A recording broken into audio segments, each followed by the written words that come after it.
Rival House Network. And don't like the brags, I don't like the boast. They like hot butter on the breakfast toast. Watching flicks, talking chicks, I like to motorboat. Can Riverman make it, yo, a check? Nope. So look at all these movies I got. Commenting like, should we watch them or not? And I know they just be acting for cash, but I still got one question to ask. Like, why'd he do that, do that, do that? If that was me, I'd be like, screw that, screw that, screw that. I'm an alpha, I'd eat through that, through that, through that. So why'd he do that, do that, do that? Hey, what's up, gang? BTM's back. Zach and Aaron here, coming at you from quarantine. Zach, how you doing, man? Whoop, there it is. Yeah, you letting your fingernails grow out? Are you Howard Hughes yet? Hell yeah. Yeah, so today, I don't know if it's a lack of motivation, if it's a lack of inspiration. I didn't know what to do. Zach and I haven't talked about what we were going to do past the, because we finished the bio horror shit, and then all of a sudden we decided to cleanse the palate with what Zach just literally off this podcast referred to as fucking kids movie. Before we were starting, Aaron's like, what was the last movie we did? And I was like, the fucking kids movie. And he's like, a kids movie? And I was like, no, the fucking kids movie, not a fucking kids movie. We did the fucking kids movie. What other fucking kid movie is there? There's only one. Everybody loves that movie. It's an amazing movie. Yeah, if you guys haven't checked it out yet, we dropped Serbian film this past week. And yeah, Zach, in celebration of April Fools, he didn't want Mac or I to know what we were doing. So he kind of tricked us or roped us into doing that one. And it turned out to be a pretty good episode. And we shot the ropes all over that movie. We were coming all over it. It was an amazing film. We're still kind of in the mood of just cleansing the palate, and Zach pitched the idea of continuing forth our on and off again, clean out the box exploitation, right? Finally getting rid of all the fucking movies. All this shit's taking space up in my hard drive. We need to clean it. In our Dropbox, and I think we're almost done, and we've had Blank Check in here for a bajillion years. I've always wanted to do sporadically a lot of these 90s Disney flicks. I mean, there's other ones too, like First Kid, I think we should do eventually. But this one's been here a long time, and it's actually one of the ones I loved growing up. But do you just want to go and get this started? Let's do it. Disney, it's 90s Disney exploitation and also Brian Bonsall exploitation. It's our second movie with the Bonds. So we're going to go in 3, 2, 1, play. Fucking Disney fucking logo right here. Look at that fucking castle. Yeah, I almost, Zach, I almost told you that I was going to be late because I had to go get a blood test because I might have AIDS. Awesome. After watching The Predator. Hell yeah. I just got done watching The Predator, the one from 2018, I think it was. And now, it's before just, you say how shitty that movie is it better than the second Predator movie? All right, so the second Predator is interesting. Now, you've already failed. You should have already just said, yeah, it is. Well, listen, what I'm saying is, I had seen the second Predator when I was younger, like maybe 6th grade or something, and I remember it being all right, And it's funny how it's funny how you remember things being okay, like, especially flicks you only watch once. When you're a kid, yeah. When you watch them once, you tend to just remember little parts and not the whole. Tone Loc is in this movie. I forgot. I am hard as a rock. Yeah, he plays a guy named Juice.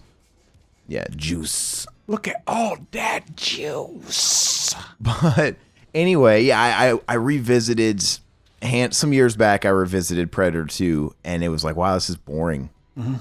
It's just boring, and everything that was fun about the first one, Predator 2 did not have. They're like, hey, you know what? All the fun one-liners and the jungle and those guys. Let's get rid of that. Let's put Danny Glover in the streets of New York or wherever, and have fucking crazy ass Gary Busey. In the what was he, a military guy? I don't know. It's not that good. And how do you follow up Arnold and Jesse the Body Ventura and stuff like that with Danny Glover? Like that with Danny Glover. It's an amazing film. You're an asshole. Predator 2 is amazing. Anyway, I think that on paper the idea was cool, right? Mm-hmm. I don't remember what the tagline of the movie was, but it was something about concrete jungle. Predator 2 was the first Predator movie to be directed by and written by a retard. You're fucking shitting. You're being ableist, shitting on the retarded Predator movie. Wait, who directed it? I don't know if they were retarded, but I mean, the movie seems like You're it was just directed and assuming. written. Yeah. You're just assuming. The thing is on paper, I think it's a cool idea. I mean, it's like, hey, you know what? Let's take them out of the jungle and into the concrete jungle. Let's reverse it and flip them. Let's put them in society. It is a good idea, and that was the plot of the video game. There was a Predator Concrete Jungle video game, and it was like, how could this go wrong? Remember that? No, I don't remember that. It's on PlayStation 2. It was like, holy shit, is this going to be like fucking Spider-Man 2? You're going to be the Predator. You're going to be able to jump around in fucking New York City. This is going to be amazing. Yeah, I never saw it. But anyway, the movie, I think it's just because the movie's boring. I think it was just executed badly. I think there's a cool idea there somewhere. It just, I don't know, it didn't come to fruition. I actually think this new one, though, is the worst one. You do. Yeah. Because it was just so fucking absurd.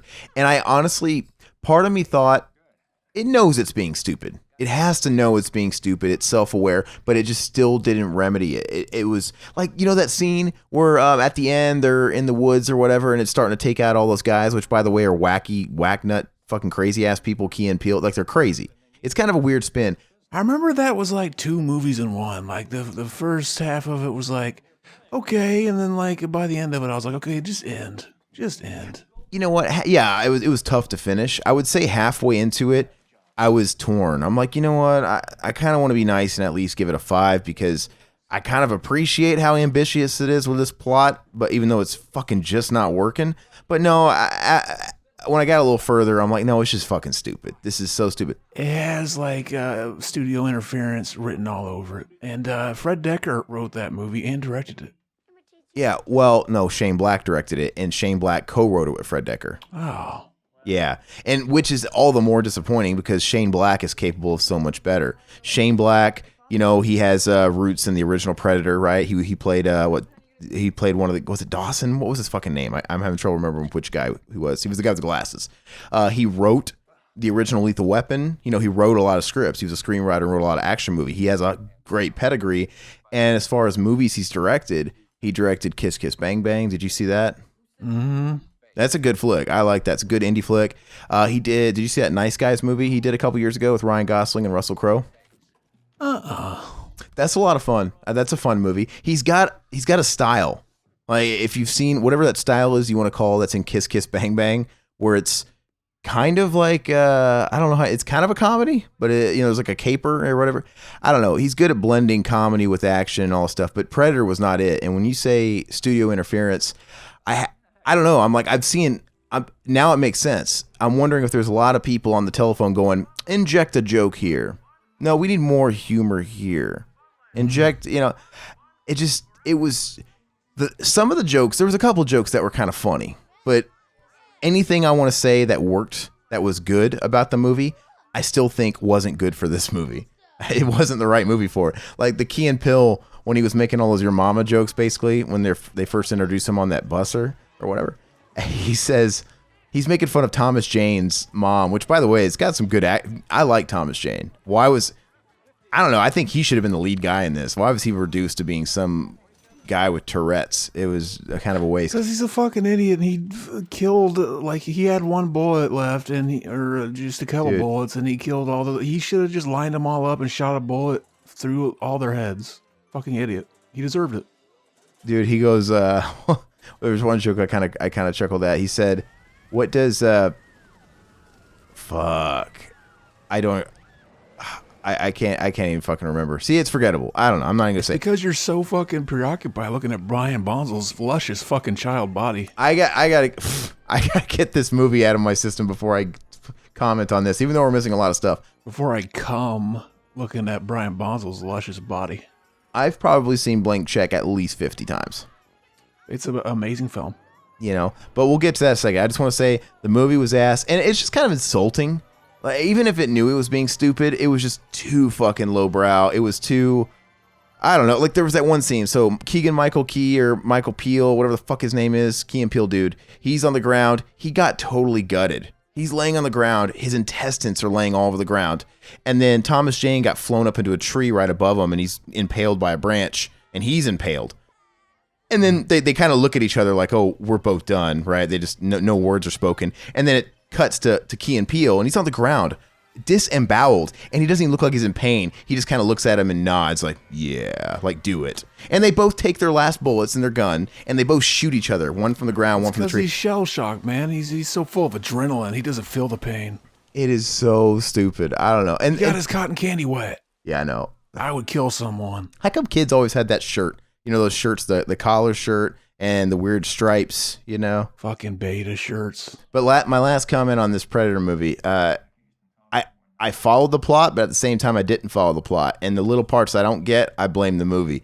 It was so stupid. So at the end of the day, the Predators wanted to come to Earth because, like that one guy, the bad guy, it's with the government, the black guy, where he's like trying to explain it to him, giving him exposition on why they're here. He's like, you're wasting your time trying to like remind me of what happens in the movie. I will never remember. But you know that scene at the end of the movie where they always let you, they explain everything. The black guy, the guy that's part of the establishment, he goes, you remember a few years back when Hostess was going out of business and they said, get your Twinkies now because they're never coming back. And everybody scrambled and bought all the Twinkies.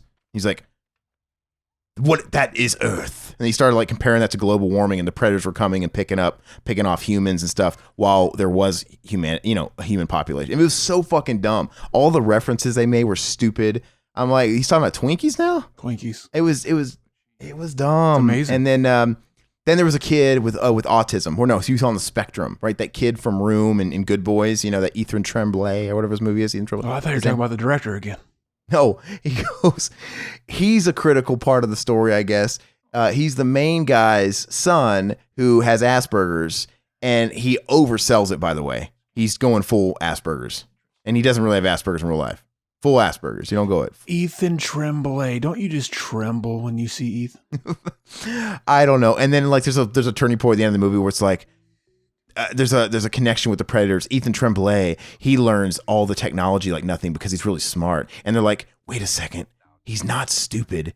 He's they're on the spectrum. He's the next evolution. Oh yeah. And it's something, and somehow that connects with the Predators, and they're evolving too. And it's all like syncing together with kid that's on the spectrum. And I'm like, what the Aspies are the superior race. What the fuck are they feeding us with that movie? It is a shit movie, man. Anyway, they're it's almost feeding offensive. us knowledge. I am an Aspie, and I am the new evolution. I just wish they would leave the Predator and the Alien and the Terminators alone. Just leave them alone. Unless you're really gonna fucking defy the odds and really wow me, just don't even try.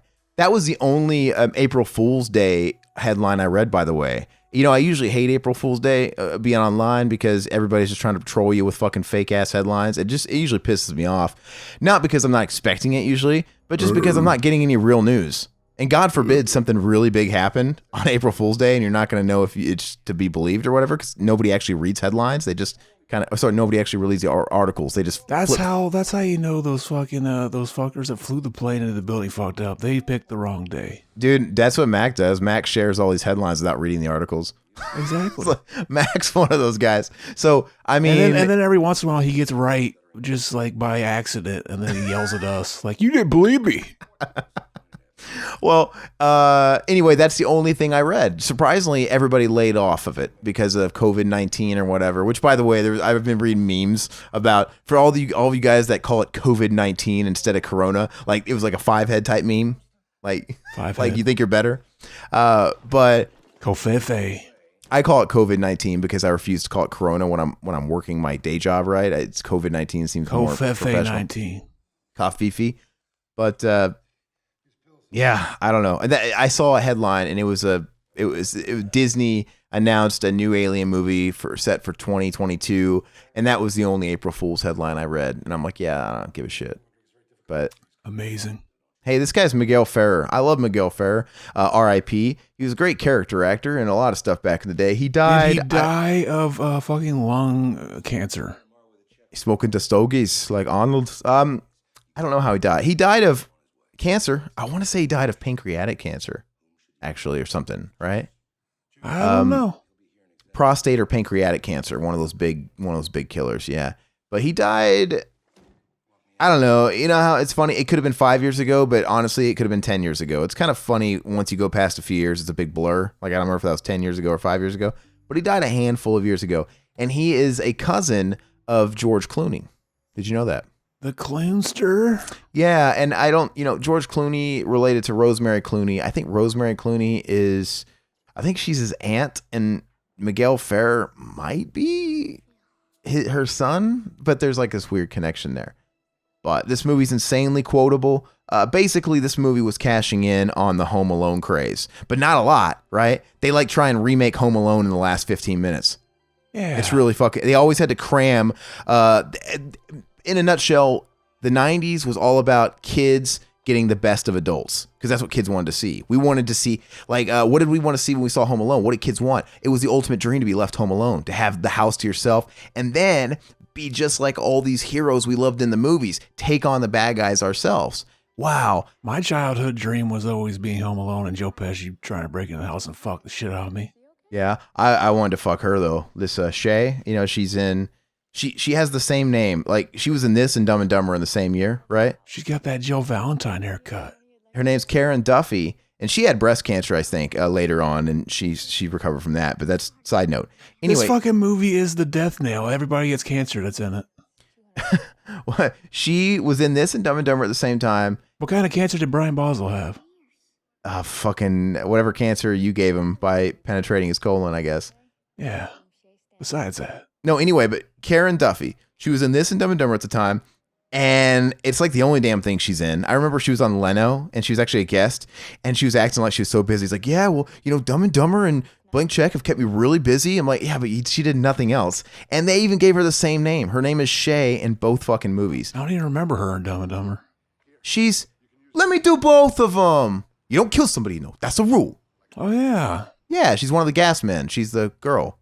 Donk. But her name is Shay in both movies. Isn't that weird? Like, how would you feel as an actor? You got two movies and like they can't even, I don't know, expand you enough to give you a different. Maybe she only fucking auditioned for Shays. How do you know? Maybe that's why she never got another fucking. I don't remember any Shays after those movies. I love this thing. Anyway, like Home Alone, the allure here is, what is a big fantasy of a kid? We would love to all have $1 million. When you're a kid, you don't have money, right? Oh, yeah. What if we could have a blank check and just have all the toys and live life to the fullest? And that's what he does. And so it's one of those flicks. And of course, at the end of the movie, he'll get the best of the bad guys and kind of cop Home Alone. This is awesome. I love Butch, dude. He's like, I think he's been drinking vodka. I'm not. Seriously, I don't drink at all. Do you see that shot where it went into his mouth when he was screaming? Ah, you could add some fun with that edit. Yeah. You could have fun in that editing room. See, if I was a director, I'd be like, hey, this is an experimental camera. I'm going to put it on the tip of my cock, and we got to get the shot that way. Little Brian Bonsall. Yeah. You got to trust me. And then separately, on a different day, you're like, Tone Low, trust me. The scene's going to be great. It's more, just show us your cock. I want it to be hard. Don't worry about it. It'll look great in the final cut. Oh, yeah. You have Tone Low's big dick going into him. Wild thing. It's not wet enough. Let me fix that real quick, Tone. This movie, like a lot of other movies, whenever I see certain actors in a flick, it dates it, right? It's kind of, I remember I was talking about Event Horizon, and there's a couple of actors in that where it instantly dated it because I think it had the guy from Something About Mary. It's like a lot of times these guys will be in a movie and they'll be bounced around Hollywood for a couple of years. Like most actors have a lifespan of a couple of years if they kind of make it. This movie's like that too. Tone Low, he had a couple of hits, right? Let's do it. Yeah, let's do it. He had a couple. What's that fucking Funky Medina? What's that fucking song? Funky Cold Medina. Yeah, and then Funky Cold Medina, and then Wild Thing. And then somehow he got lucky, and he was in a slew of movies. He was in this, Surf Ninjas. Fucking Ace Ventura. Ace Ventura. Those were like the three, and they were all kind of like silly, not serious movies. But he got real lucky, and he was in Michael Mann's Heat. Tone Low exploitation. Yeah, no, we really could. We'd have him done in 4 movies. But then, I mean, if we did that, we'd have to do Heat as the cinema enema, because that movie is fucking 3 hours long. It is long. He made his fucking 5 minutes of fame last. I'd say I would commit to a Val Kilmer exploitation if most of his movies weren't ass. Oh, yeah. And I don't want to sit through Jay and Silent Bob, reboot again. Oh, we goings to. And then fucking Batman Forever, great film. Yeah, Batman Forever is watchable. It is what it is. I'd like to get all this done. I recently, we're all in quarantine still. We're kind of doing this shit. And it's funny because my lifestyle hasn't changed that much. I actually, I usually work from the home, and then every day I go out on jogs and runs and I get my fresh air. But as of this, and I was doing that at first, but in this last week, I stopped doing that. I'm trying to do as much activity as I can in the house, but I'm not going out anymore because now everybody and their mom is out. I look out the window and everybody's walking with their kids, riding bikes as a family, dogs. I mean, it feels like stupid, dude. It's so many people. I'm like, I kind of want to be by myself. You were saying your fucking state just now did the lockdown. Mine did it like last month. Yeah, I mean, I think Todd said Nebraska did too. But the thing is the lockdown I kind of came to learn is just kind of in name only. It's not. It doesn't change anything. I think it's just the governor getting some heat off his back, right, and putting a name on it. Because before it was, here's the suggestions, follow the government CDC guidelines or whatever. And all this is now is saying the governor saying, hey, look, I'm imposing it. Do all the same shit, but now you have to do it. But nobody's paying, like nothing's being enforced. You know what I mean? There's a name. I don't remember what the name is, but there's two things. There's basically, I don't remember what they call it. There's a stay-at-home order versus it's another term I can't remember. One of them's definitely more enforced. I don't know. I mean, there's probably a fine attached to it, but I mean, how really is that going to stick?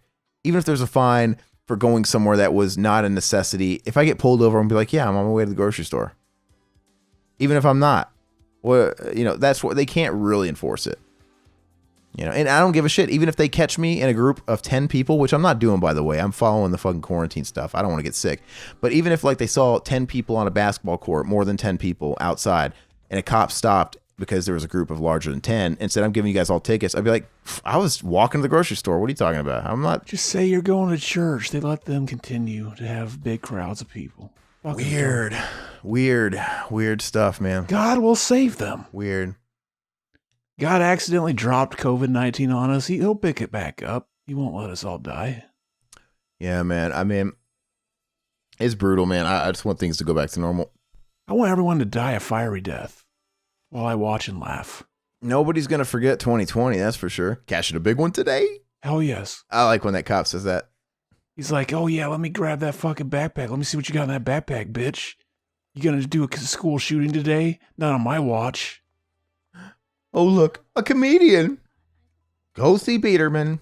Yeah, who falls for this? He fucking, he might as well just wrote it. Like, why would you print it on a computer? Yeah, I mean, it's so, isn't that really dumb? Yeah. Well, the signature, I bet. Oh, because it already has a signature. He signed it. Yeah, that makes no sense. All you have to do is write the number. Well, you got to write the number out, too. He should have taken it to a fucking handwriting specialist. Money's no object. I'm going to have $1 million. I can pay you, fucking $20,000. In banks, people that work in banks like that, they're having to always take these compliance courses and stuff. They know how to spot stuff in checks, right? That's funny or raises a red flag. And we're talking about $1 million here. Mm-hmm. I mean, you think they'd be all over a check that was a fraction of that, but it's a movie. What are you going to do? His shirt says Texadillo. I never even noticed that. I thought that was like a generic California raisin, but they're like testicles or something. I don't know. Looks like a big fucking California raisin testicle. This guy, Biederman, he was in movies at the time too, like a few years there. Oh, I just want to fuck that mouth. Yeah, he's got a crooked tooth, dude. I noticed that close in. I got one of those teeth too, where your bottom teeth is crammed. Oh yeah. Yeah, he's got the same. I always felt a kinship with him. Not thirsty. Brilliant. Maybe your brothers in real life. Yeah, I don't think so. He's kind of fucking old. He's probably dead now. It's like how fucking Skippy and Anna Paquin are probably related because they both got that gap in between their teeth. Yeah. Hey, I was telling you before we started recording the podcast, I got HBO Now. There's it's confusing. There's HBO Go and there's HBO Now. And I think next month they're dropping HBO Max. HBO then. Yeah, exactly. But HBO Now is the one that's kind of comparable to Netflix. I got it initially so I could watch Curb Your Enthusiasm because I literally think I've gone through everything that I care to watch on Netflix. I've gone through Disney Plus. I've gone through like everything. And so I've been watching the last couple seasons of Curb. I watched season 9 all the way through, and I think I'm over halfway. I think I'm on episode 6 or 7 of season 10. So that's been fun. I don't think I'd have to go back and watch it all back to back. But you tell me if I'm wrong. I feel like 9 and 10. I think season 8 was a high point. And I think 9 and 10 is a bit of a dip. And 10, like 9, they're still good, but 9's not as good as 10, and then 10's not quite as good as 9. Am I crazy for saying that? 9's not as good as 10, and 10's not as good as 9? I meant 9's not crazy. as, yeah, that is crazy. I meant 9's not as good as 8, and then 10 is actually a little bit even lesser than 9. That's what I meant. Like, there's a slow decline. I don't know. I think I remember liking 10 better than 9. I'd have to finish it. I like them both fine. I just seem to remember 8 being a super high, but they're funny. It's good stuff. Did you you gonna check out Silicon Valley? Is that on HBO? Yeah, it's an HBO show, right? Mm-hmm. I guess I could, yeah, because I just got the trial at first, and I was like, I went through the thing, and I went through every movie, which they don't have like a shit ton of movies compared to something like Netflix, but I went through all their movies, and I made a list. I put them all in my queue, and so I have a big queue, and I've been watching those like crazy, and I got Curb Your Enthusiasm, and I was going to see if I could ideally get through most of the stuff I really wanted to in a week, and I don't think I can, so I'm going to go ahead and just get it for a month, and then I'll get through that, and I'll probably watch once I'm almost done with Curb. I could see myself watching Silicon. They have a good their game on fleek with the original documentaries. HBO, what do you recommend? There's a bunch of them. I haven't even looked at the documentary section, so I guess I should. Yeah, like they're kind of known for those. Well, wasn't the West Memphis 3 ones HBO productions? Or am I wrong? Originally, yeah, they were. Yeah, okay. They're not on the HBO documentary though. Yeah, I mean I've seen. Neither is Tales from the Crypt. How does that make any sense? What? Yeah. I didn't even look. Why is Tales from the Crypt not on there? That's fucking stupid. I have no clue. Maybe they lost the rights to them. That doesn't make any sense, man. That's a bummer. Because I forgot all about that, Tales from the Crypt. I'm like, yeah, I would have loved to watch that. Because I think they have all these other old shows from way back in the day.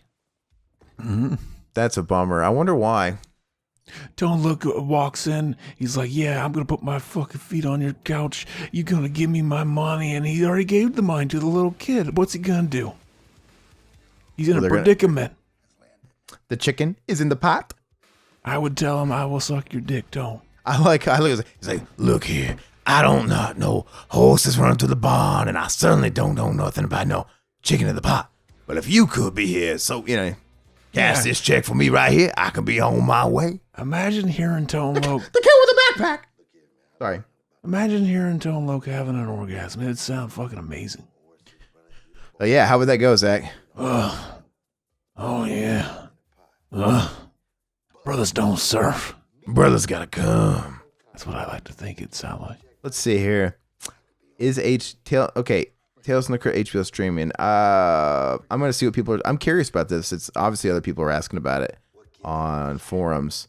Oh, we could talk about fucking the remake of Resident Evil 3 too. Did we both finish it? Oh no, I only played one session. I got it yesterday, and I played it last night for about 3 hours. And I'm at the hospital as Carlos, and I gotta save Jill. Right, she's poisoned or whatever, infected. That's where I went ahead and saved because I was falling asleep. But yeah, man, I mean, it's kind of how I expected it would be. Me personally, I know Mac was saying the opposite of what I'm about to say. I don't think it's as good as 2, but that's exactly the way the original games were. So I don't I'm not bummed. I think it's on par with the 2 remake. Do you? Yeah. I think it's not as good as 2, just for the same reason that the classic 3 was not as good as classic 2. Granted, I like the original 2 better than the remake still. Do you really? But I think I might prefer the remake of 3. Wow. Just because I never really liked the original 3 that much. See, I think the 2 remakes the best Resident Evil game, hands down. Yeah, I think it would have been if they put everything in it. Yeah, I disagree. And the remake of the original Resident Evil has everything and more. The remake of the second game and the third game doesn't have everything. Well, in my opinion, but let me finish this thought. It's the same reason why I like the original 2 better than the original 3. 3 has in this remake has a heavier emphasis on action, right? And it's got like little to no I don't know. I haven't finished the game yet, but like from the point I'm at where I told you, the only puzzle that's even kind of a puzzle is that little stupid subway thing, which isn't much of a puzzle, but that was only thing puzzle related I've had to do. This game really keeps it moving. You know, it's all just action, cutscene, fight nemesis, go here. There's not a whole lot of thought that has to be done. So, I mean, I think I'm just cruising through the game. I'm not getting stuck. I don't have to find part A and bring it to part B. There's not a whole lot of that in this game. So I think I just kind of prefer the vibe of 2. But the action's fun. I mean, I'm having a good time with it. It's all good. I think Carlos, man, they got rid of his stereotypical voice acting, his Mexican accent or whatever. Carlos, would you fuck Carlos? No, they turned him into a weird Gap model. But I bet he's got a thick dick. He was totally first generation, and now he's like third generation. You know, with his accent. But yeah, I don't think it's. I'm having a good time. You see all the Asperger's going on Twitter. People are pissed off because they made fucking Jill Valentine's like. If you pre-order the game, you got her original Part 3 outfit, and people are pissed off. They're like, "There's this part where she bends over and you can't see her panties because they made her skirt shorts." Amazing. They made her skirt short. I mean, I got the DLC. I just didn't download it. I forgot to. Yeah, there's a part where she bends over, and they're like, "Oh my god, they're shorts now." Well, and I remember. Like, of course they are. Like that was probably added last minute, and like they were like, "Okay, we can put shorts on it, or we can just let you see that it's an unfinished model and it doesn't have panties on because we'll go ahead and put shorts on it." I don't think it has anything to do with not having the model finished. I think it's a PC thing. Oh god, you're retarded. I think it is. I mean, I'm not saying you are full blown retarded, dude. I think that, dude. It's the same reason why in Mortal Kombat 11 they shrank all the titty sizes. Same thing, same stuff. Well, see, here's the thing: people don't realize, like, the reason things were so big in the old games was because everything was a fucking block. Everything looked like a polygon, so they had to make the boobs stick out more, so that you could just make shit out better. So now you take fucking all this shit. You take these anime characters and like, okay, we're going to de-cartoonify these characters. And then you imagine them with their original proportions and HD graphics. It would look fucking retarded. That's true. But with the Mortal Kombat reference, Mortal Kombat 10, Mortal Kombat X is not an old game. And in Mortal Kombat X, they all had giant tits. Right? And then... that's Ed Boon. He feels bad because he's got big eyebrows. I think that was just a response to the whole Gamergate bullshit, right? And all that dumb, stupid shit. Yeah, these Japanese guys are like, we gotta take out Jill Valentine, Husker, because the purple hair SJW get really mad at us, get real angry. They don't care that we sexualize 13-year-old girl. Okay, are you Tommy Wiseau or a Japanese guy? I'm actually doing a version from a Silicon Valley. There's this Japanese guy. Or he's an Asian guy. I don't remember where he's from. Yeah, it's donk. But yeah, the Mortal Kombat thing is a direct response to like that Gamergate bullshit. And then from 10 to 11, they went from everybody having D+ cups to everybody has B cups, A cups. You know, and they're all the same size. But yeah, with the Jill Valentine thing, I think it's just a PC thing because it is kind of silly. You remember playing 3 and thinking it was really weird that she was dressed to go to a ball? You know what's ironic is if you compare the models together, she has bigger titties in the new one. But she was wearing a skirt. She had a really weird outfit. She was wearing a skirt, but there was never a point where the camera could accidentally look up her skirt. Now that there is, they gotta fucking hide. I don't think it's about seeing beef or panties or whatever. I think it's about the whole movement that's like sexualizing heroines that always dress them in. It's like the Samus, right? They put Samus in the Super Smash Bros. Games, and in the new one, she has like high heels. Like, why does she have high heels? Right? Why wouldn't you? I know. Listen, that's my point. Zero Suit Samus has high heels. Like, wait, she's supposed to be battle ready. Why? She's a woman. She still has to wear high heels. It's that whole thing. Like, why does a woman have to be in a skirt? Like, if I was fighting, that's not PC though. That's optics. It makes sense there. I think it's because it's sexifying, right? It's you know what I mean? There's a weird thing going on where people are like, yeah, you remember when Hollywood used to hire sexy women to be in their movies? They don't do that anymore. They're so woke. They stopped hiring sexy women. Margot Robbie, she ain't sexy. What is this shit? Yeah.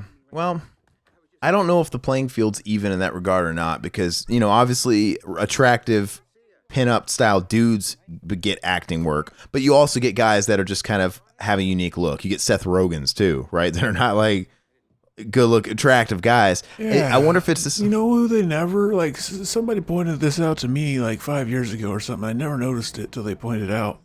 And now I can't unnotice it. They never, like, hire, like, guys who are balding, like, losing their hair. Well, I mean, there's a difference between balding and bald, right? Jason Statham's bald, dude. He's bigger now than he ever has been. He's actually gone kind of full retard. He's becoming too commercial now that he's in those fast movies. I used to like a lot of his when he was just kind of an action guy, like a B-movie action dude. But he's always been bald, so maybe that's an exception. He's kind of grandfathered in. Dwayne Johnson, he's fucking losing his hair. He shaved his head for a reason, man.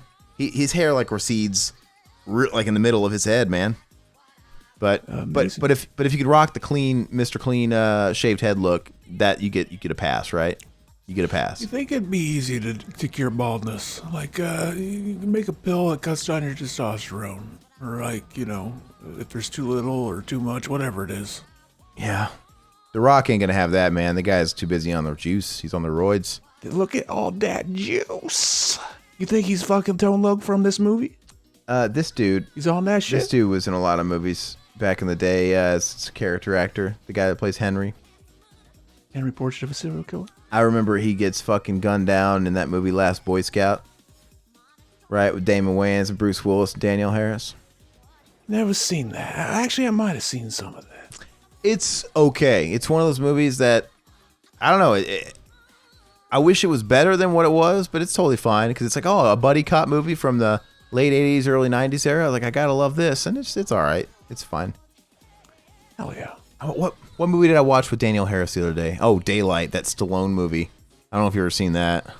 No. Yeah. This movie where people get trapped under this bridge, right? This is giving me pedophile vibes. You think his fucking driver's trying to mac on that? It is questionable. It is very, very, very odd. It's like the driver in the little Bow Wow situation. Was that true? What they say happened? Little Bow Wow and his driver? Oh, I don't know if that was just a rumor they got way out of control or not, that the driver raped him. Yeah. I didn't mean to stop your story, but yeah, I was thinking, because like we like, the more we could talk about the movie, like the more it'll make sense to get back to doing those fucking video versions we do, the 5-minute things. Oh, yeah. Are you want? Is that ice cream though? It's a big giant ass tub of ice cream. That's dog. I mean, do you want to do those 5-minute I mean, they're great, but aren't they time consuming? They are. Okay. I mean, if you want to do them, fine. We could stay on the movies if you want a little bit. I just thought, they're fun. Those are really cool. I still like watching those every now and again. We don't go like, yeah, I've had it in my mind, like, oh yeah, the next movie we do where it's really funny and we're staying on the movie, I'll make it a point to try to do another one of those. I think if that was our thing, like if we wanted to be quote unquote YouTubers, which, like I said, I attest we're not. We're just podcasters that have our shit on YouTube too. But if we wanted to go the YouTube angle, that would be our angle, right? Those 5-minute style videos, because it just has YouTube all over it. Something quirky, something shareable, right? Mm-hmm. And silly and funny. That, I think if we really wanted to push the YouTube thing, we would do those. But hell yeah. Why didn't he get her in that fucking the car with him and Mac on that? You know what I really hate? You know what pisses me off? Is that fucking black guy right there, his name Riggs. Are they that unoriginal, uninspired that they named a cop Riggs? There's only one famous cop, Riggs. Hey, you never know. Maybe he in the movie universe was a big fan of those movies and they just gave him that as a nickname. Because he likes those movies. So. Yeah, okay. Whatever. See, this movie's really original. You're just a beta cuck and you don't see the greatness of it. His dad is poor man's Ed Harris. I don't know this guy's name, but he's in a shit ton of movies, right? This dude. Mm-hmm. But he looks like, fucking low grade Ed Harris. Yeah. I'd fuck him. It's like when you can't afford Ed Harris, when you want that middle-aged, like gray-haired dad type, you get whoever this guy is. Oh yeah. Oh, by the way, speaking of Ed Harris, I've just by chance watched 3 movies with Ed Harris in it recently, but I decided, I think I know what I want my cinema enema choice to be. And I want to do, because Zach, you confirmed you've never seen The Abyss, right? Never seen. I don't think so. I think we should do The Abyss. And I got to find out if River said he would do cinema enema with us. So, I mean, I think we can probably get him on again. I did it. Well, again. Oh, okay. Yeah. I don't think I got to ask him if he's ever seen The Abyss. But The Abyss is a cool pick because it's kind of the James Cameron movie that time forgot. And it came out in a very odd place because it followed, what was it? Did it follow Aliens and it predated Terminator 2? So it's in between those two. He was established, but I don't know. I think I read that The Abyss it wasn't like a bomb, but it didn't do like T2 gangbuster numbers that T2 ended up doing, right? It wasn't like this fucking huge movie. It was probably one of these movies that kind of broke even. They kind of forgot about it. But if you watch it, you can see that it laid the groundwork for what was going to come in T2 as far as aesthetics. And you're jumping the shark. You're going to do that other than his magnum opus, Piranha 2? Yeah, I mean, we could do that too sometime, but I'm just saying, it's a good movie. You watch it, and I'm like, it's kind of interesting that time forgot this one, and nobody talks about it. I remember that's one where there's a bunch of different versions of it. I remember back in the day, they were advertising on Cinemax. They were like, oh yeah, the extended cut. Yeah, and I don't know which. It's just like Blade Runner. I have no idea which ones I've seen. I don't know, but apparently online, the director's cut is the way to go. All right. I know the version I've watched is fucking 2.5 hours. I hope to God that's the director's cut. I can't imagine if it's longer than that, Hell yeah. But I mean, visually though, you'll see like, oh, this movie came out in, I think it was 1989, and you look at T2 coming out in 1991, and you're like, fuck, this is way ahead of its time as far as the CGI and just the stunts.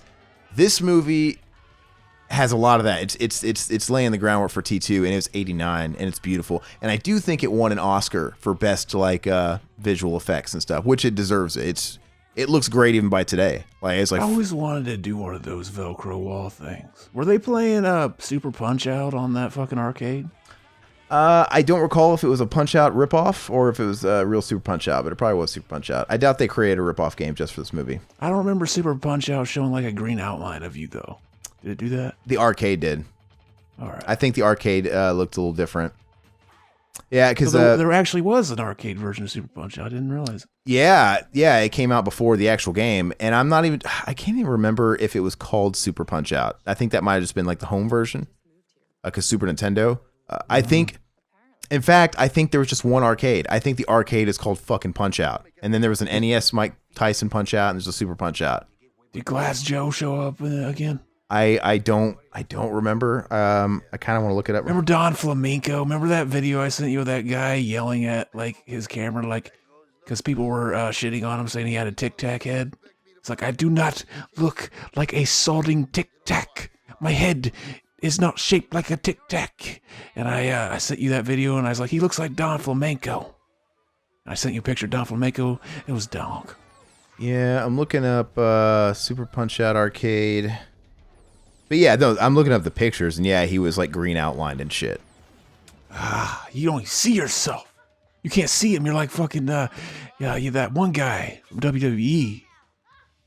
Okay, so I guess there's Super Punch Out is a 1984 arcade game by Nintendo as the sequel to Punch Out, so there was two of them. 1984, that can't be right. Is that really right? Oh, that's fucking, that looks too good. No, I guess it is. Yeah, I mean, it makes sense why they made you transparent, because they want you to be able to see your opponent in front of you. That's the only way. It's the only way to do a boxing game, man. I had George Foreman, like real TKO boxing or something like that. They had it on Genesis and Super Nintendo, and I had it on the Game Gear too. And the Game Gear version was totally compromised, because I guess because it's the Game Gear, maybe it was limitations on what they could do with the graphics, or maybe it was something to do with the screen. But they put the boxers right next to each other, and they were taking up the whole screen, right? So they were jumbo, and they were like Rock'em Sock'em robots. You weren't really moving. You were, and you're just like taking turns, trading jabs back and forth. It was the dumbest thing in the world. You know what they missed the boat on? They should have, fucking Tony Hawk's Pro Skater, they should have made George Foreman pro grilling. Yeah, they're making a new. Supposedly, the rumor is a new Tony Hawk. You know, there's been some buzz about some licensing and stuff that's alluding to a re-upping of the licensing or something. Are people excited? How could you not be excited with that last game they put out? Yeah, well, I think there's a story as to why that last one was the way it was. I don't remember what it was. I was listening to a PlayStation podcast, and they were going into the history of it, but it wasn't just bad by design. It was bad because shit was going on. Licensing was an issue. Something to do with like the stat. Basically, it should have never been made. They didn't have the resources to make it get made, and they went ahead and fucking did it anyway. But shit happened along the way that made it like that. They always gotta fuck shit up. I don't know what it is, but it sounds like when they started it and they announced it, it had the best of intentions of being great, and some shit happened to where hey, real quick. I remember when I was watching this as a kid, I'd be like, he has $1 million. Why not just say, I will give you as much money as you want to blow if me. you let me fuck you. If we could get it all. He never thinks of it. This movie has some serious fucking child vibes to it. Like a child, because even her, I get it. She's an undercover cop, but she's totally leading him on. And she's even flirting with him. And she goes on a fucking date, and she's dressed in this short little miniskirt, and she goes and she dances in the fountains with him, and she's getting all wet, and you can see her titties. And I'm like, it's just the most inappropriate thing in the world. And she even kisses him, dude. Hell yeah. She kisses him. And how fucking big you think Brian Bonsall's dick was when that happened? I mean, it's like probably a fucking Vienna sausage, probably. But no, and then at the end of the movie, after it's all resolved and, you know, she reveals herself to be a cop, the bad guys are getting loaded away, and he says, so, you know, he's like, would you ever go out with me? And she says, what does he say? Like 10, he's like 10 years. How about 5 years? Done. Like, what the fuck, dude? She's already... 5 years from now, is she really going to? Like, they should make a sequel, I think. Yeah, he becomes obsessed. And this whole time, he's this kid that's dreaming about that clock to run out of the day he can go have his beloved. And he comes to her door. Yeah, it's like a fucking, like a psycho fucking horror movie. And he catches her and he's like, yeah, you promised me we'd fuck. And she's like, yeah. I just said that because you were a kid. I figured you'd forget about it. But it became an obsession.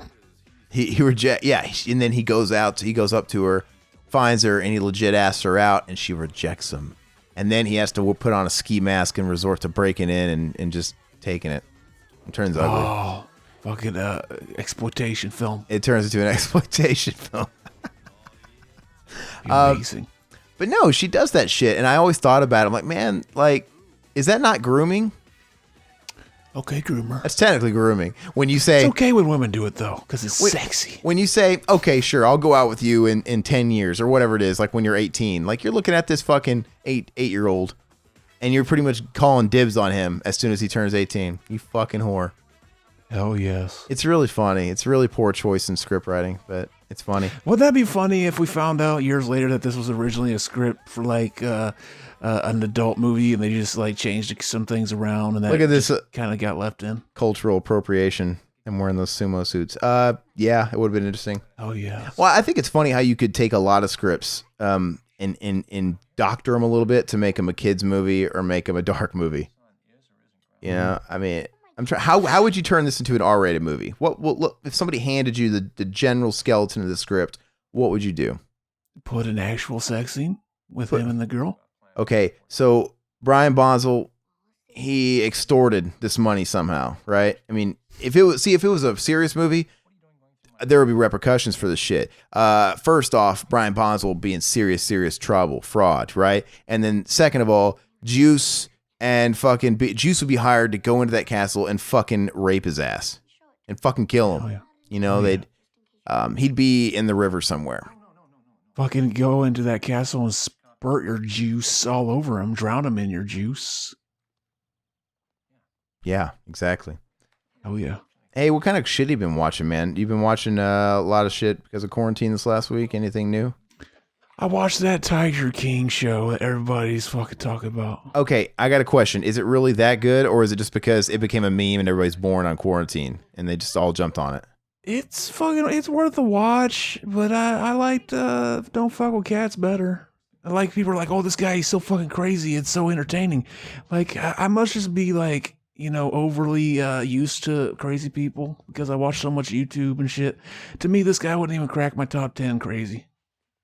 I've been watching, I'm on quarantine. I got more movie time than usual, and I've been watching stuff I've already talked about this that I normally wouldn't make time for. But real quick, did you see freaking O.J. Simpson? He's like, oh yeah, that bitch is a killer. I saw that. It's funny because if you watch the show, OJ is convinced she's a killer with less evidence than he had. Like, he had fucking the guy, his girlfriend's blood on his clothes. No, I didn't do it. But this chick, she definitely did it. That's pretty funny. No, it's a Twitter video. He's on the golf course or whatever, and he's wearing his gloves trying to stay safe. Mm-hmm. Right? Yeah, it's a funny video. I finally watched Upgrade. I really liked it. I gave it an 8 out of 10. I was in the right mindset for it. It's my kind of movie, like just kind of a 90-minute, no bullshit kind of sci-fi action movie. It was fun. It did what it did really well. I enjoyed it. Mm-hmm. I watched Crimson Peak. Del Toro. I've been wanting to watch that. It's a 7. It's a good movie. I gave it a 7. They describe it as a romantic gothic horror movie. Mm-hmm. It's a good flick. It's a Del Toro movie. It visually looks like a Del Toro movie. It's got some cool performances. I think the reason why I didn't get a little higher than 7 for me is I think the beginning isn't as good as like the last half. Like it's not bad or anything, but the first half hour is a little slow. But once it gets going, it's a lot better. So, but it's good. I'd watch it. For some reason, I watched that Curse of La Macarena. What's that? How do you say it? The Curse of La Llorona. Curse of.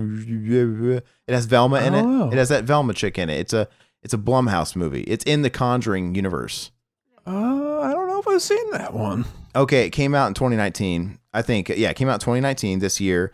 And it's basically they made a movie based off the Mexican folklore about the woman, right? She's the crying mother. She was a mother who drowned her kids, and then now she goes around and she looks for more kids to replace them. And if you hear the ghost of La Llorona, I can't pronounce it. La Llorona? The curse of La Llorona, the curse of Tenderoni, whatever you want to call it. But and yeah, it's like an old what do you call it? Wives' tale, an old what do you call those fucking things? Urban legend. That's all it is. Mm-hmm. And they decided to make it into an entire movie. And let me guess, it was a popcorn movie. 5 out of 10. Oh, I give it 3 out of 10. All right. It's ass. But Velma was hot in those movies, though. Velma was in this. But this is a movie that they made for a Latin audience because white people don't know what it is. But everybody I know. I remember when that movie came out, all the people around here in Arizona that were of Latin descent, they're all like, oh, I got to go see that La Llorona movie because they all fucking grew up. It's just like Bloody Mary or Candyman or something like that. It's just, well, okay. But it's not a good movie. And it is the shared universe. Like there's even a callback to the Annabelle doll, and it's got the same priest that was in those Annabelle movies, like F. Murray Abraham or whatever. Mm-hmm. Whatever. It's fucking stupid. I don't get it. The Conjuring movies are passable and they're fine. I like the first Conjuring movie. The second one's not quite as good. It's whatever. But all these like shared universe Conjuring movies that aren't directed by James Wan, they just kind of give the old stamp of approval on his name on there. They're just ass. They're not good. Yeah, I kind of figured that's how it would be. And then slowly people will start realizing that. They'll stop going, and then they'll just start doing just the direct Conjuring movies. Stop doing these. I mean, the Annabelle movies are shit. I mean, they progressively got a little bit better, but that's not saying a lot. They started at the bottom of the fucking barrel, though. Oh, it literally is. It's like that first Annabelle movie is like a 1 out of 10. It is fucking insulting. The second one is like maybe a 3 out of 10, and the newest one is like maybe a 5 out of 10. It's fine, but it's just like the newest one, the best one is just okay. Yeah, no, exactly. It's fucking. It's just whatever. I never saw The Nun. That's streaming too. I might watch The Nun just because it's on HBO, and I'm like, I'll just fucking knock it out. It's got hot Norma Bates' girl sister in it. She's in it. Oh, the young one. It's just okay. All right. I mean, I can tolerate just okay, I guess. I watched Alita: Battle Angel. I'm not dogging on anybody. Some people. It's fun to go on Letterboxd and look at people and their average rating, and you can see how they normally rate, right? Mm-hmm. Just kind of their average. Some people are very easy to please. Mm-hmm. And some people are super, super, super harsh. And I'm not knocking how somebody enjoys movies. If you're somebody that likes a lot of stuff, I'm not going to be a hater. I'm not going to be one of these film snobs that's like, oh, how could you give that to the blah, blah, blah, blah, blah. But with that said, Mac is definitely one of those people that's easy to please. I went on his letterbox, and it's like he thinks that everything is like a 5 or a 9. Like, but that fair. Yeah, there's very little in between with Mac. It's like, I liked it. It's a fucking 5 out of 5. I didn't like it. It's 1 out of 5. Yeah, and well, I'm saying, so this next movie, he gave a 10 out of 10, Alita Battle Angel, and I had heard a lot of people liked it, and people are clamoring for a sequel. I guess it didn't bomb, but it didn't do enough to really garner a sequel normally. So it's been on the teeter-totter, right, of if they're going to make a sequel or not, based on. But it might. But I watched it. It was a 6 out of 10. It was fine. You know, it was all right. It was fine. But it like a 10. I want to see that movie yesterday, like, because I've always thought of that. Like, imagine if you, like somehow, it was a different alternate universe, and no one knew about this band, and they never existed, but you knew all the songs, and you could release them yourself. Yeah, that's some Back to the Future shit. Yeah, right. But it's like, would the Beatles' music really sell now? You'd probably have to update it. It's all about time and place. Right. Yeah. And so I think if the Beatles came out now and there was no Beatles that came before, I mean, somebody else would have just came out when the Beatles originally did, and it would have changed the trajectory. Yeah, and like I always thought, like, oh yeah, I wouldn't do that because I like their music, and if I put it out, they probably would never have put it out. But then I was like, what if they came up with better songs or different songs that were just as good, but they were different? I gotta watch it too. Well, the thing is, even if you erase the Beatles from history and you wrote all their songs, there's still more at play there. You got to somehow, because there's a lot of really talented people out there that can't get their music heard. You know, it's still time and place and luck and all that stuff. So even if you had this entire arsenal of fucking Beatles songs that you claimed you wrote, it doesn't mean it's going to have the same impact and people are going to take notice and blah, blah, blah. It's all these different things involved. But I did bookmark that. That's on my HBO list. And I want to watch that. And I actually still never watched Danny Boyle's other flick, Slumdog Millionaire. Never saw that. So I might watch that. That's on there. But I heard yesterday was okay. Yeah, that's what I've heard too, yeah. I haven't heard a lot of people say it was amazing. I've even heard people that were like Danny Boyle Beatles enthusiasts, like, it was good. It's fine. But... it's a good idea. I really liked the trailer when it came out, and I thought it was real thoughtful. I also watched Unlawful Entry. You ever see that? No. Okay, so everybody, and in the early 90s especially, there was a whole slew of these home invasion movies, right? Not like The Strangers, not that kind of home invasion movie, but like a trend where it became a subgenre. I'm talking movies like Pacific Heights, this movie...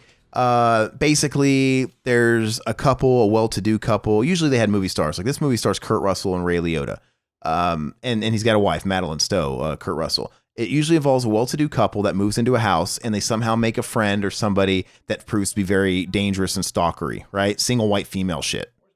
And, they start, and they always end the same way. They follow the same formula. The guy gets creepier and creepier. He's told to stay away. He doesn't get it. People kind of start dying that are around these people. And then it all culminates with the guy breaking into the house and the guy dying at the end. I mean, they're all very similar. This movie was pretty good, though. It's one of those flicks. If you've ever seen Pacific Heights is pretty good. Michael Keaton's the bad guy in Pacific Heights. And he's going up against Matthew Modine. This one, Ray Liotta's the creep. And he's a crooked cop that becomes obsessed with Kurt Russell's wife. And I'd say this is better than Pacific Heights.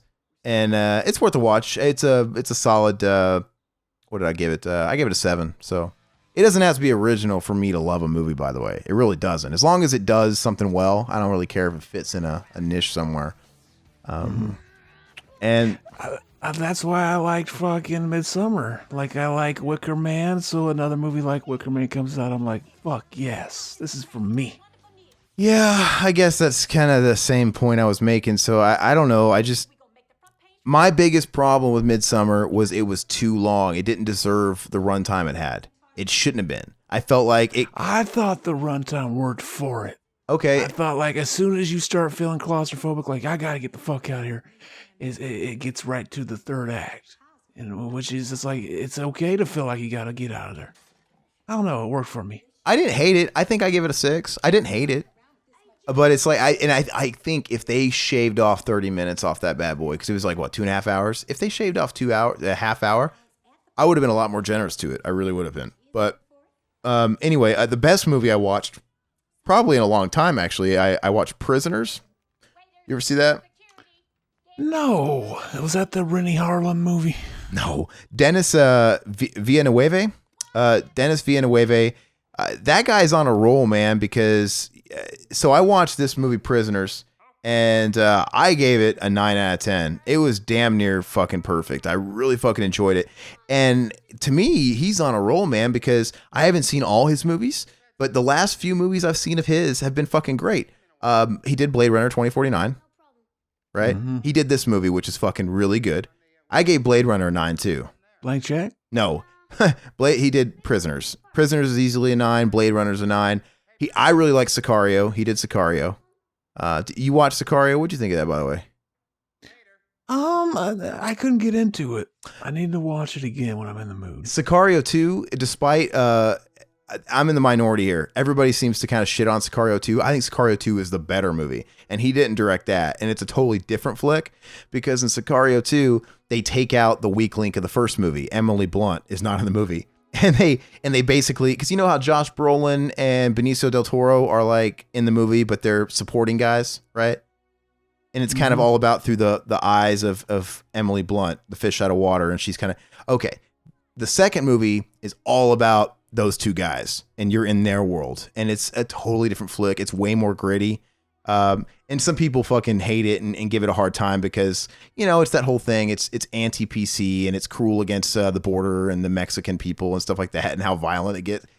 It's just a good movie though. Fuck if it's politically correct or if it's accurate. I don't care, but it's a fun movie.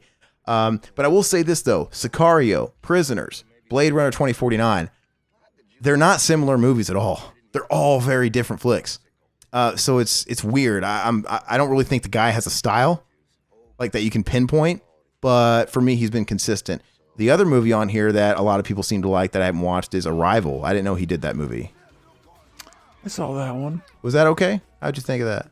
Yeah, it was it's a slower movie. I didn't hate it. It's a alien comes and they fucking they don't try to kill it. They try to fucking use don't their ruin words to figure out what's going on. Okay, well don't ruin it. I want to see. Is like Close Encounters of the Third Kind? Don't ruin it. I want to see it. But anyway, Prisoners is a good flick.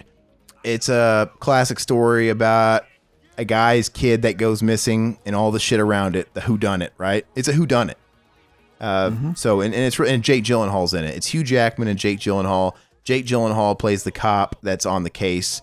And even when he's quote unquote the good guy, he's kind of creepy. He's kind of doing that I'm a little tweaked out, I haven't slept in days kind of performance. Right? That he does in shit like Nightcrawler or stuff, maybe to a lesser degree. And then Hugh Jackman, he needs to do more movies like this because he's fucking phenomenal in it. I mean, he needs to stop doing all the musicals and, you know, step away from X-Men movies and stuff and do more movies like this because he's really, really good in it.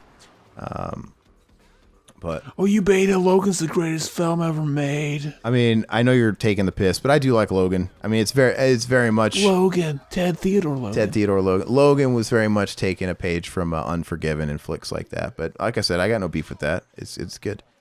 What else did I watch? I watched Happy Death Day because it was streaming on HBO. Yeah, what'd you think? 6. It's fine. I mean, you know, I'll give it this.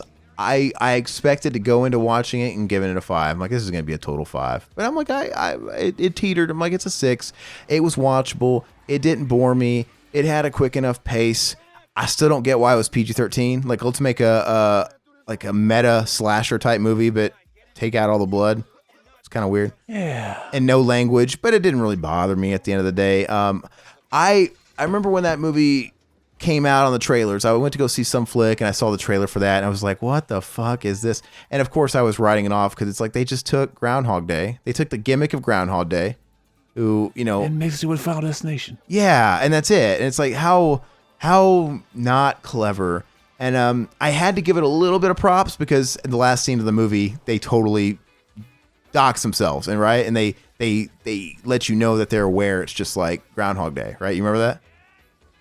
I don't. So at the end of the movie, because the whole time you're thinking that, like I was watching it with my lady, I was like, if you like this movie, I kept telling her, if you like this movie and you prefer romantic comedies, because she does, you'd love Groundhog's Day, because this is basically Groundhog's Day, but Groundhog's Day is a romantic comedy, so it's like you fucking love that one.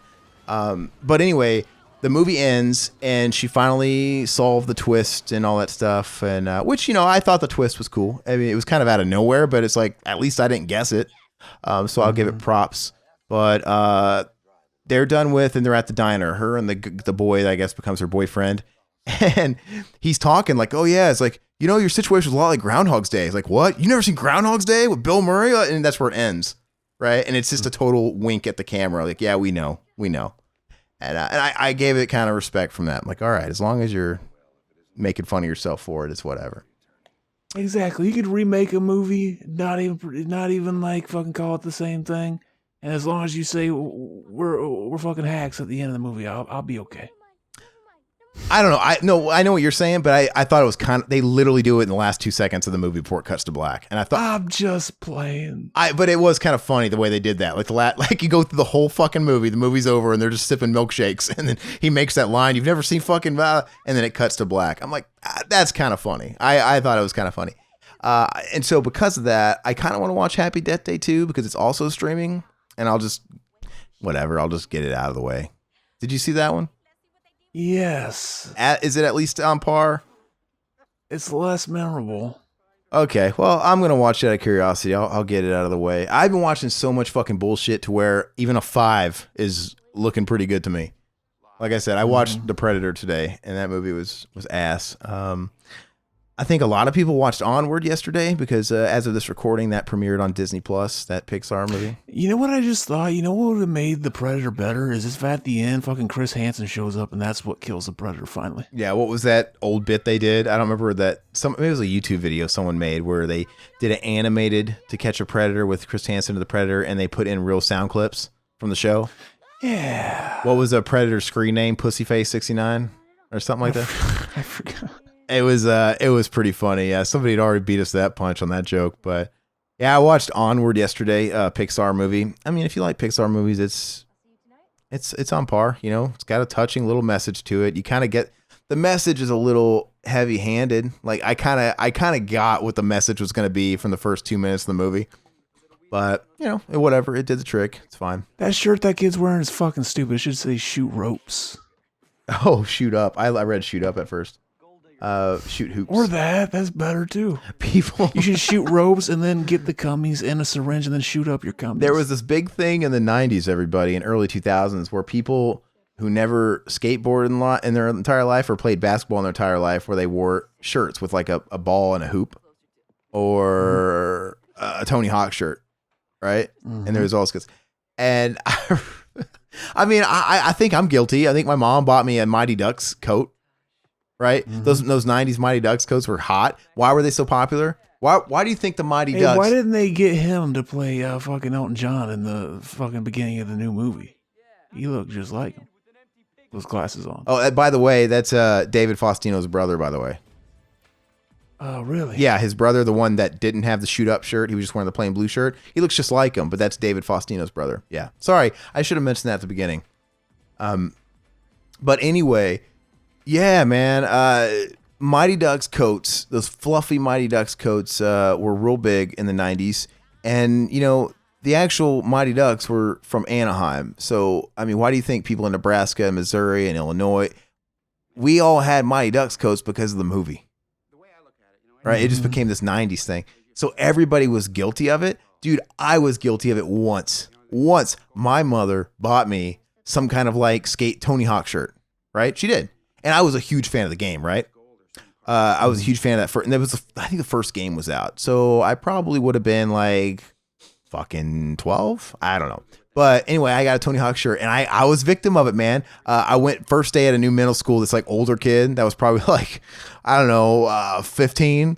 He's like, look at you, man. You probably don't even fucking skate, do you? You don't even fucking skate. Do you know what an ollie is? Like, you do ollie right now. He was one of those guys, like punishing me on the spot. You should have been like, no, I don't know what an ollie is. I'm too busy getting pussy. Yeah, you always gotta turn it around on them. Like, you're the fucking stupid one. I kind of justified it because I really like the Tony Hawk games, but I guess that's not good enough. Like, I don't know. But it's the same people that get mad at people for wearing band shirts for pure fashion, but they can't name an album or a song, right? Mm-hmm. You know what? Nowadays, naming a song isn't as easy as it used to be. Like, now, whenever you just listen to it on the MP3 player, and it's not as like it's not as fucking cemented in your mind as it used to be. Now you can listen to a song, know all the lyrics, and it's like, what's this song called again? I don't remember. It happens to me all the time. Yeah, I mean, well, I don't know if that's as big a deal as. I don't think those bands are becoming in chic or in fashion. I think it's more about like these people that are uptight Hollywood Boulevard types that are wearing fucking Rolling Stone, AC/DC, even like that. Even to be more mainstream, Nirvana. I was watching that Andy you get Minor Threat shirts at Urban Outfitters, dude. Well, like you see, I follow certain metal sites because they always post this shit when it happens. But Kanye West has worn Testament shirts, Municipal Waste shirts. I think yeah. So they get a little bit into it, right? I don't know if they're straight up wearing fucking, Napalm Death, or I don't know how far they're going into it. But anyway, I was watching a YouTube clip of that Andy Cohen show. You know that guy? I guess it's on Bravo. I've never seen it. Okay, do you know who Andy Cohen is? Is he related to Leonard? No, what's that fucking guy? Anderson Cooper. I think he was Anderson Cooper's boyfriend for a long time. They're both gay. Oh, do they fuck on the show? Not on the show. Anderson Cooper's on CNN. But Andy Cohen's show is on Bravo, and it's like a chat show. But so he'll sit down in his chair, and he has a guest right next to him, and then they take calls. So it's a live call-in thing, right? And people call in and ask the guest questions, and usually gives a chance for Andy Cohen to make a zinger or whatever. Anyway, he had a guest on that was, I don't know who she was. She was like a Real Housewives of fucking Los Angeles. She was like one of those types. I don't know, whatever. She was prissy. She was like some ex-model.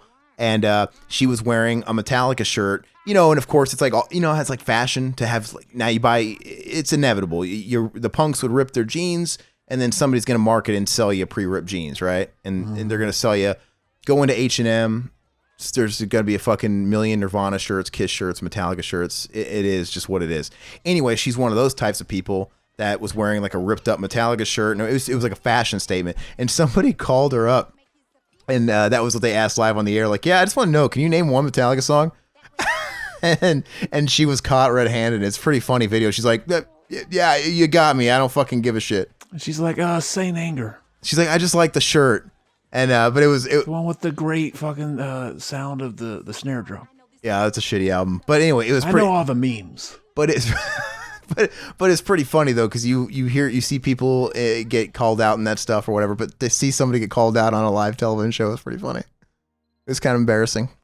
But I'm like, come on, dude. If you're wearing a Rolling Stone shirts, you can't even name Satisfaction. I mean, even before I ever listened to a Rolling Stones album, I knew fucking Satisfaction, for fuck's sake. I knew Paint It Black, for fuck's sake. See, she should have been wearing a Rolling Stones shirt, and then she had an excuse to say Starfucker on TV. Yeah. Hey, you know what, though? There's really no winning, because even if she was like, yeah, I know Enter Sandman, but poser. Anybody would say Enter Sandman. Everybody knows that. You really can't win. She should have just covered all grounds and been like, I like the one where the singer goes, yeah. They're like, oh, she does know. Holy shit. Yeah. She knows her shit. That's funny. I like the one where he fucking, he does that thing. The thing he does. That thing where he down picks real fast. Oh, hell yeah. He's going to get carpal tunnel doing that. Probably, man. I'm surprised more guitar players don't have fucked up spines, I was reading, this is kind of music talk. I was reading an interview with that Matt Heafy, the singer of Trivium, which, by the way, man, how are you still a mid-card band and you've been around 25 fucking years now? Now when I think of Trivium, like, you remember that, whatever I told you, I had to go do that job interview? We had to record early because we were doing the fucking Uwe Boll movie. Yeah. And then I went and fucking, the guy, he's this dipshit. He's like, fucking, he shows up late. Remember I told you, like, they called me. They're like, oh yeah, the guy, he's going to call you at 3:00. 3:00 happened. And then like at 5 o'clock, I get a call from, hey, yeah, I'm going to call you. Yeah, I'll call you a little bit later. We'll talk about where to meet and everything. And then, whenever I met him, he was a fucking total dipshit. Like, he's supposed to show up and like train me like 3 times at least. That was the only time I ever met him, was that one time. Like, and like he kept showing me like, yeah, man, I play with this guy. We play music. I'm a drummer. And he's like, what is some of the music you like? Let me know. And I threw some stuff out there. And he's like, oh man, I like Trivium. I almost started laughing because that same day, me and Mac were like, we were making fun of you for liking Metallica. We were doing our memes, our typical dank memes. We were like, oh yeah, fucking Metallica, they're just a bootleg Trivium. So like as soon as he tells me Trivium, and then he points to a tattoo of Trivium he had. Oh gosh. I was just like, oh man, they're a bootleg fucking Metallica. Or no, that's the real meme. I should have said no. Fucking Trivium. Metallica's a bootleg of Trivium. They're amazing. You know, Trivium is just one of these bands that's there. They're like a cockroach. They won't go away. And I think of them as a band that's been around 20 years and they're forever doomed to be in the main support slot. Like they're not a headliner. Like they never do headline tours. They're always main support. I'm like, how are you guys around this long and not even headlining your own shows? It's really fucking weird because they're always there. No matter who I go see, they're like on the card somewhere. I keep saying it like it's a fight. They're on the bill somewhere. And they're usually like main support. Like, what the fuck? Yeah, anyway, I don't know where I was going with the whole Trivium thing. Oh, that guy. He has a new signature, Matt Hiffy. He has a new signature guitar strap, and it looks really stupid, but it's ergonomical because his whole thing is he's all about yoga and stuff. He's like, look, guitar straps are not ergonomical, right? It's not good to be a professional musician, especially, and play as much as you play and have this much weight hanging on one side of your shoulder. And I buy it. I've even felt it before, right? You start feeling. Yeah, they'd always tell you not to, like at school, put your bag on one shoulder. You got to put them on both because it'll fuck up one shoulder. Yep. And that's exactly the feeling you get with a guitar. And that actually, I have one of my shoulders is a little more fucked up than the other. And it very well could be from years of just a strap. Whatever. But anyway, he's like, I know some people say it doesn't look cool. I think they look fucking sick. But, you know, at the end of the day, this is way more comfortable. And it's basically like a tri-strap. It's got a normal strap, you know, attached into the back guitar, and it goes over that right shoulder or that left shoulder, whatever. And then it's got an extra strap that, like, is on the other shoulder, right? Like a backpack. And then it's going underneath the strings in between the pickups. And it's, like, stuck to the bottom. So it's an eyesore. You got this fucking strap going through the body of your guitar. It looks ugly as shit. Sounds ugly. It sounds like I got to send you a picture of it. But if comfort's your thing, I just feel like it'd be a pain in the ass to get into. Like, God, man, I got to go through like 3 of these like loops and someone's got to buckle me in or whatever. I don't know. But yeah, that guy, he proceeded to never show up every time, like the rest of the week. Like, oh, what time you want to meet? Like at the end of that one, he's like, oh yeah, let's meet Wednesday at 6:00 p.m. Because I got to send my kid to school and all this bullshit. Yeah, 6:00. So I call him around 6, and I'm like, I'm waiting out here. And then like around like 6:30, he says like, oh yeah, I can't make it up, but yeah, you could do it. I'm very sure you could do it, and I believe in you. And I was like, okay. And then like all right, Tony Perkis, I believe bear in mind, like at this time he still hasn't shown me how to clock in and shit, so I'm like, this motherfucker, he better pay me for this. So yeah, I did it. And then like the next time, yeah, I don't even think he fucking bothered calling me. It was just like, okay, I guess I'm showing up and I'm gonna do it myself. Okay. And like a week later, I still, like, finally he tells me how to clock in, but my fucking clock in number won't work. So I'm telling him, like, yeah, my clock in number don't work. And he's like, oh yeah, I'll tell the guy. Yeah, don't worry. You know, I'll make sure you're paid for it. Like 2 weeks later, fucking, finally, I call him at one point and they tell me like he's not working with us anymore. I was like, I can see why. He doesn't fucking show up and train people. Yeah, man, those kind of jobs, like the guy that trains you, normally in a happy situation, you would think, oh, this is the guy that has tenure. This is the guy that knows what he's doing. But no, pretty much it's one of those jobs where they have a revolving door of people, and whoever's been at the job the longest, a.k.a. the guy, the stoner that's been there 2 months, he's the guy that trains you, right? I mean, because who else? Oh yeah. Hey, look, just keep in mind, we have like less than 15 minutes left this movie, and we're just now starting the Home Alone ripoff. So they cram in, and in the last few minutes is the Shay and stuff, and it's all resolved.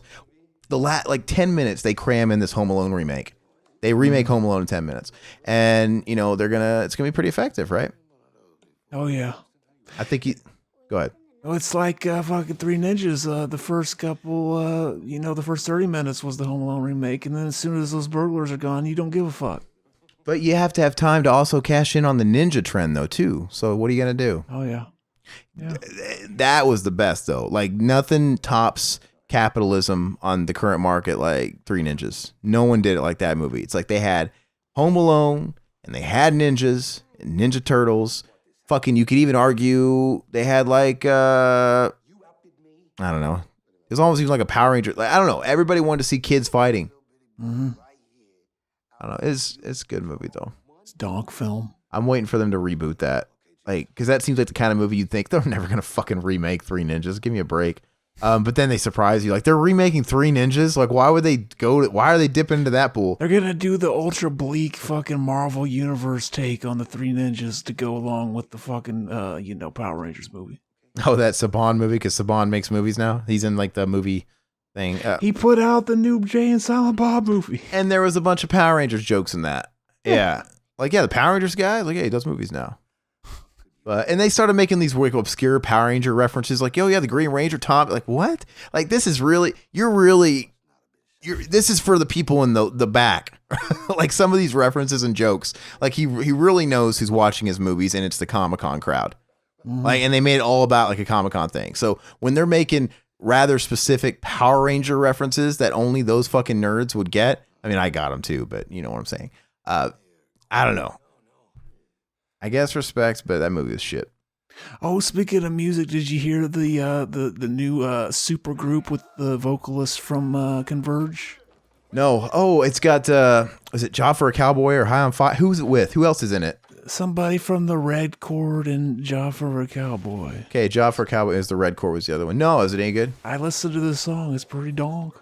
Yeah, I'll put it in my Spotify right now because I saw that the other day. What are they called? Is they just have one song out?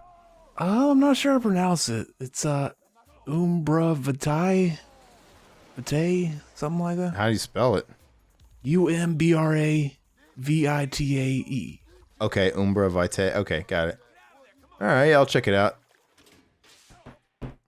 Dog.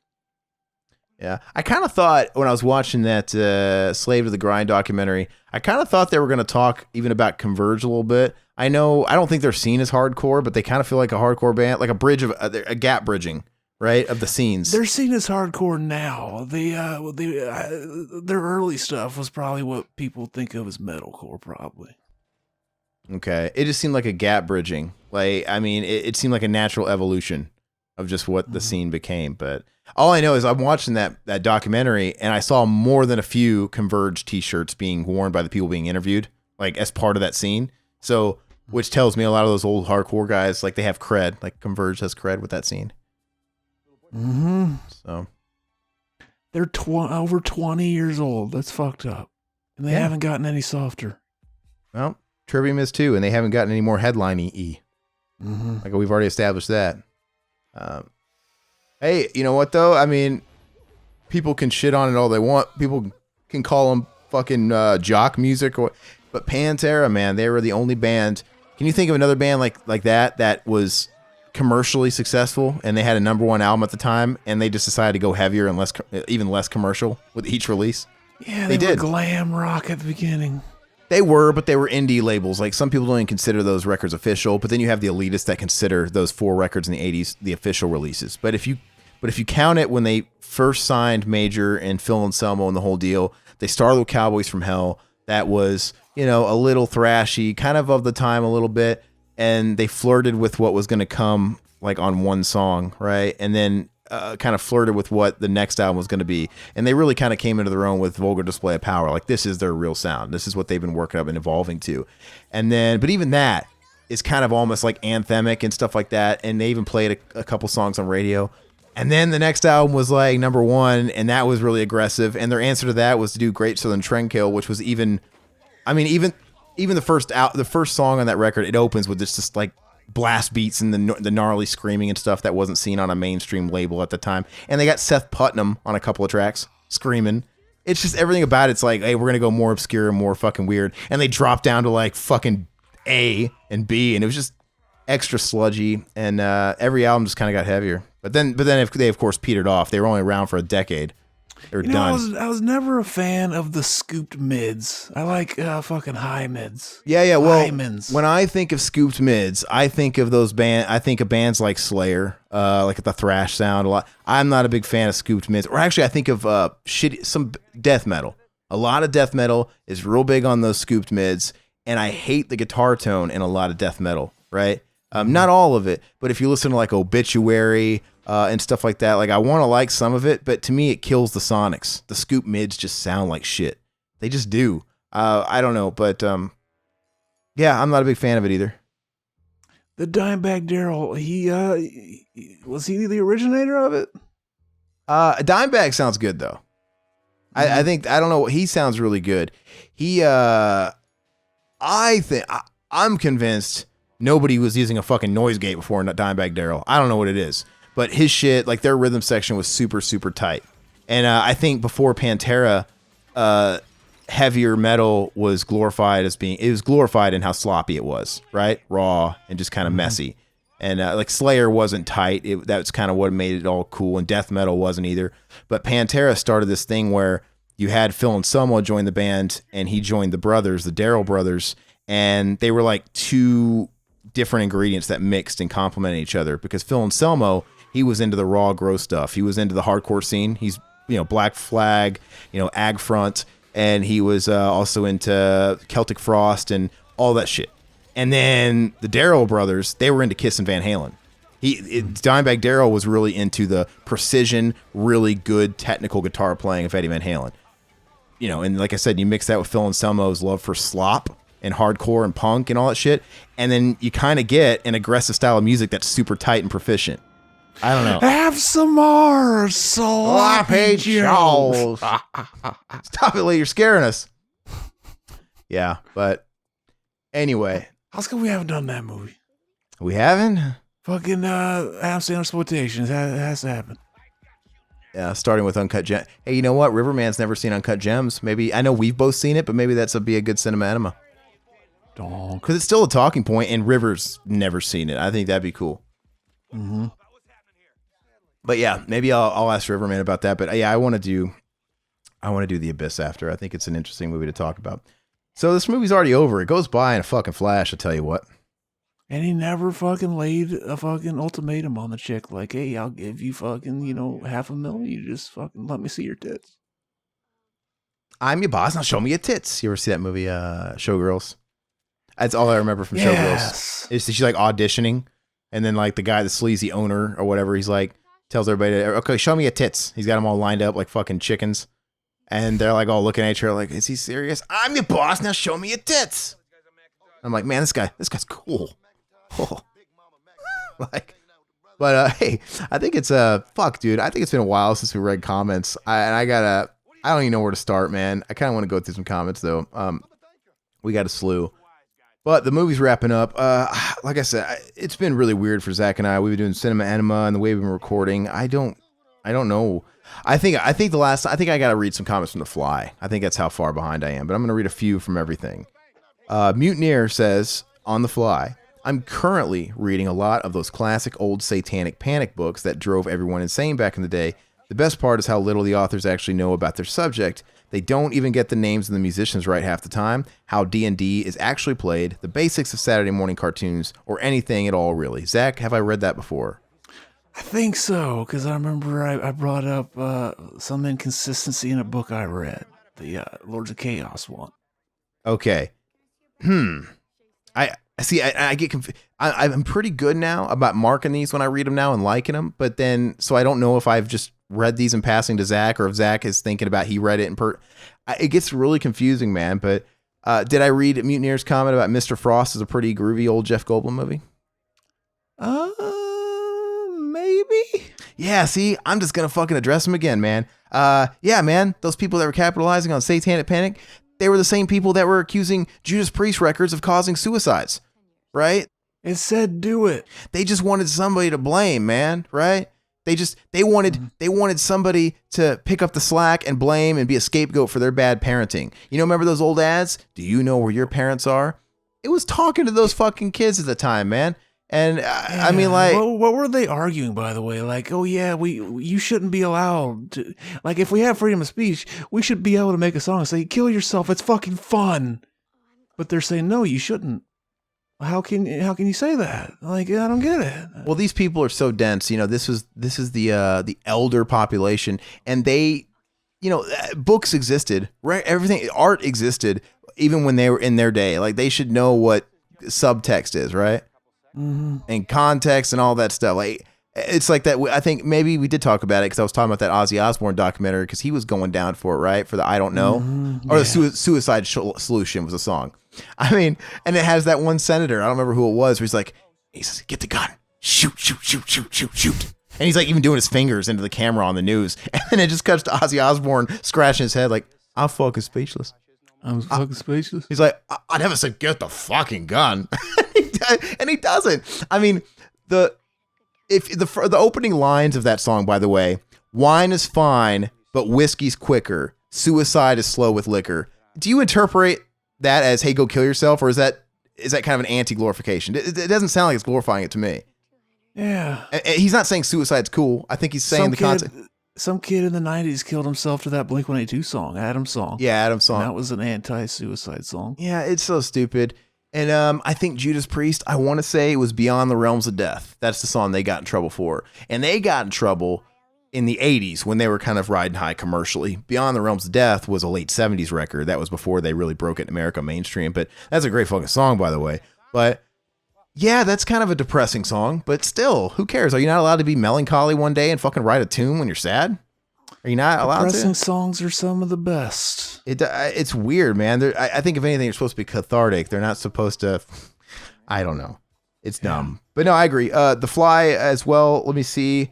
I don't know. Like I said, Adrian, I apologize if we read this before. If it has, it's been a few weeks, but I don't think. But basically, he was saying, I loved The Gate as a kid, and I still do. Let me know if I've read this. I think this is a new one. So okay. Probably from there on, it's new. Okay.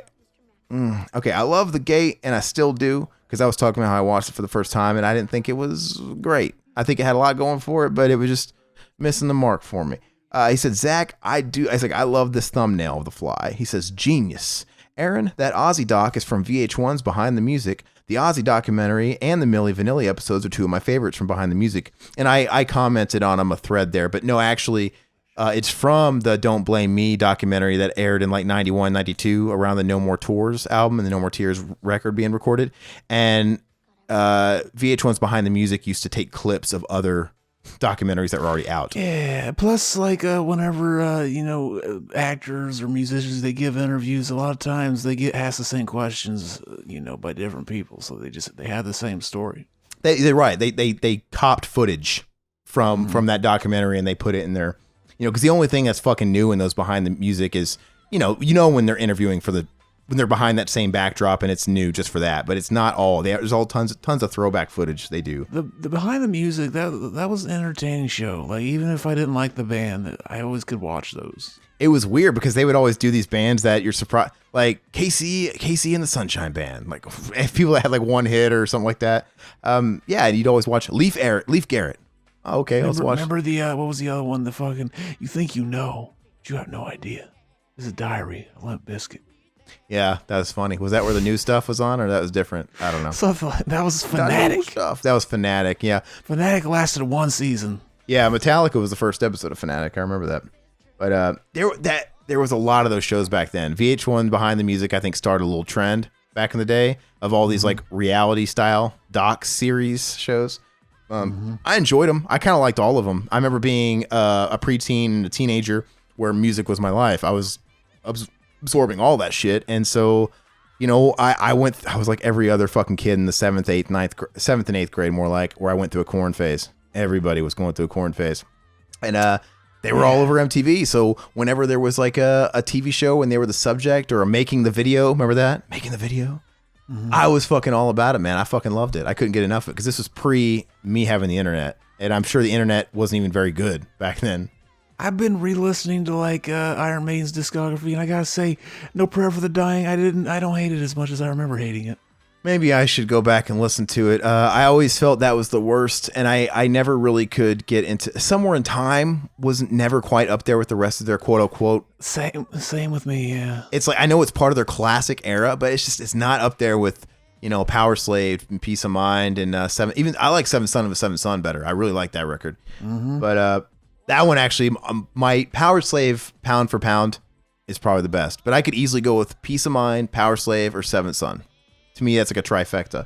I like Number of the Beast too. Number of the Beast is great too. But even then, I think Number of the Beast is kind of that weird bridge. It's like the Cowboys from Hell, where it's like they're flirting with what's going to become their signature sound, and they're almost there, but not quite. And then you get to Peace of Mind, and it's like they're full-fledged Flight of Icarus, right? And all that shit. They're full-fledged Iron Maiden now. Because while it has Run to the Hills, and it has Hallowed Be Thy Name, there's a couple of songs that I don't think would have fit in a couple albums deeper. Like, okay, that's not quite. But anyway, but I agree. Go ahead. Oh, I was just gonna say I like Killers too. Killers is really fucking good, and I think the consensus is I think most people like that first album better, but Killers just. You think? Well, if only the first album had the production of Killers, because Killers sounds better. I think you could. Oddly enough, the first and second album were both like all those songs are written around the same time, so they could have I think you could have made a really good album out of some of the songs from the first album and some of the songs from Killers. You talking about making an even stronger album if they just pick the best of the best of the best? Yeah, no, I could say that about a lot of records. I love the Use Your Illusion records. I really do. And even the tracks that people would say are filler or the not as good, the fluff. You want to step into my world. I think it's nostalgia that is forgiving to those tracks because I just grew up with those albums. So you have those records too, where you even like those as songs because you just know those records. But okay, even if I was being biased and I said those albums were 9s out of 10s, let's say I was being that like that. You could have taken the best of the first and the best of the second, and you would have had a flawless 10 out of 10, like indisputable. I mean, but whatever. They were super self-indulgent at the time. You want to talk to me? Talk to me. Yeah, talk to me. Take that fucking song off. But more pussy than you. Get in the ring. Okay, Teeth. The Teeth commentary, Adrian Mendoza. Snowpiercer is a great film. The story on why the film didn't get a wider release is because of Harvey Weinstein, whose company acquired distribution rights, and they wanted the director to edit 20 minutes of the film. The director declined, so the film was held back for a wide release. So Snowpiercer, the director, is the same guy that did Parasite, right? That Korean guy. He told Harvey Weinstein to fuck right off. Man, you would think... You would think he couldn't do that. You think Harvey Weinstein would be like, look, you're going to do it or we're going to hire someone else to do it. I'd say, look, you're going to fucking put out my movie or I'm going to next to the award show, I'm going to say everything you've done, bitch. Yeah, who knows? I'm kind of surprised like somebody had that much power, but it's a good flip. I recommend watching that, Zach. It's good. That could be a fucking cinema enema if you've never done that and Todd's never seen it. Blocko 69 on I'm going to go ahead and read Deep Ends. Do you want to read Deep End? Because we were all on Deep End, so I'll just read Deep End here. We'll have to reread it on the next Deep End. That's fine. But I want to read it here because Zach was on it. So was Riverman. But we talked about the obviously the COVID-19 situation and the Rape of Two Corys documentary and how that fucking shit show went down. Blocko 69 said, live call-in show. Blocko 69 will call in. Get this shit off the ground. Mad wet pussy will occur. Donk.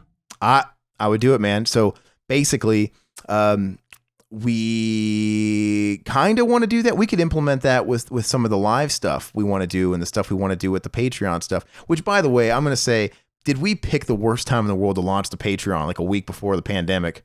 Like, I mean, I don't expect anybody to fucking support anything right now, man. Everybody's looking for fucking work, man. So I totally get it. But I just think it's funny. Zach and I have been kicking around that can for like a year and a half, and we finally pulled the trigger at the fucking worst time. So I totally expect when this stuff's to blow over for us to maybe kind of talk about it a little bit more, maybe come up with some new ideas and kind of like soft launch it again because it's a shitty time.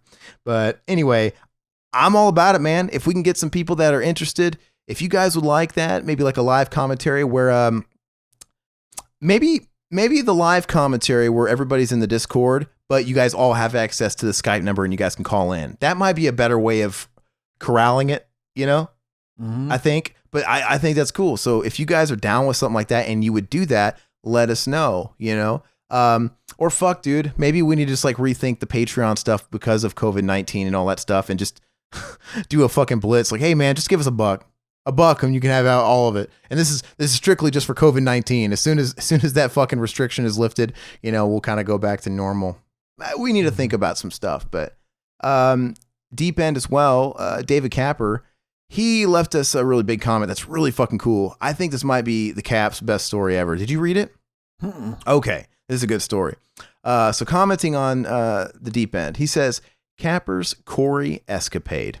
The year was 2007, and my roommate, weed dealer, into all the local skid video premieres, used to pick me up after work and bring me on a few quote-unquote deliveries around downtown Vancouver before we'd hit Stanley Park, blaze, and watch seaplanes land in Burrard Inlet.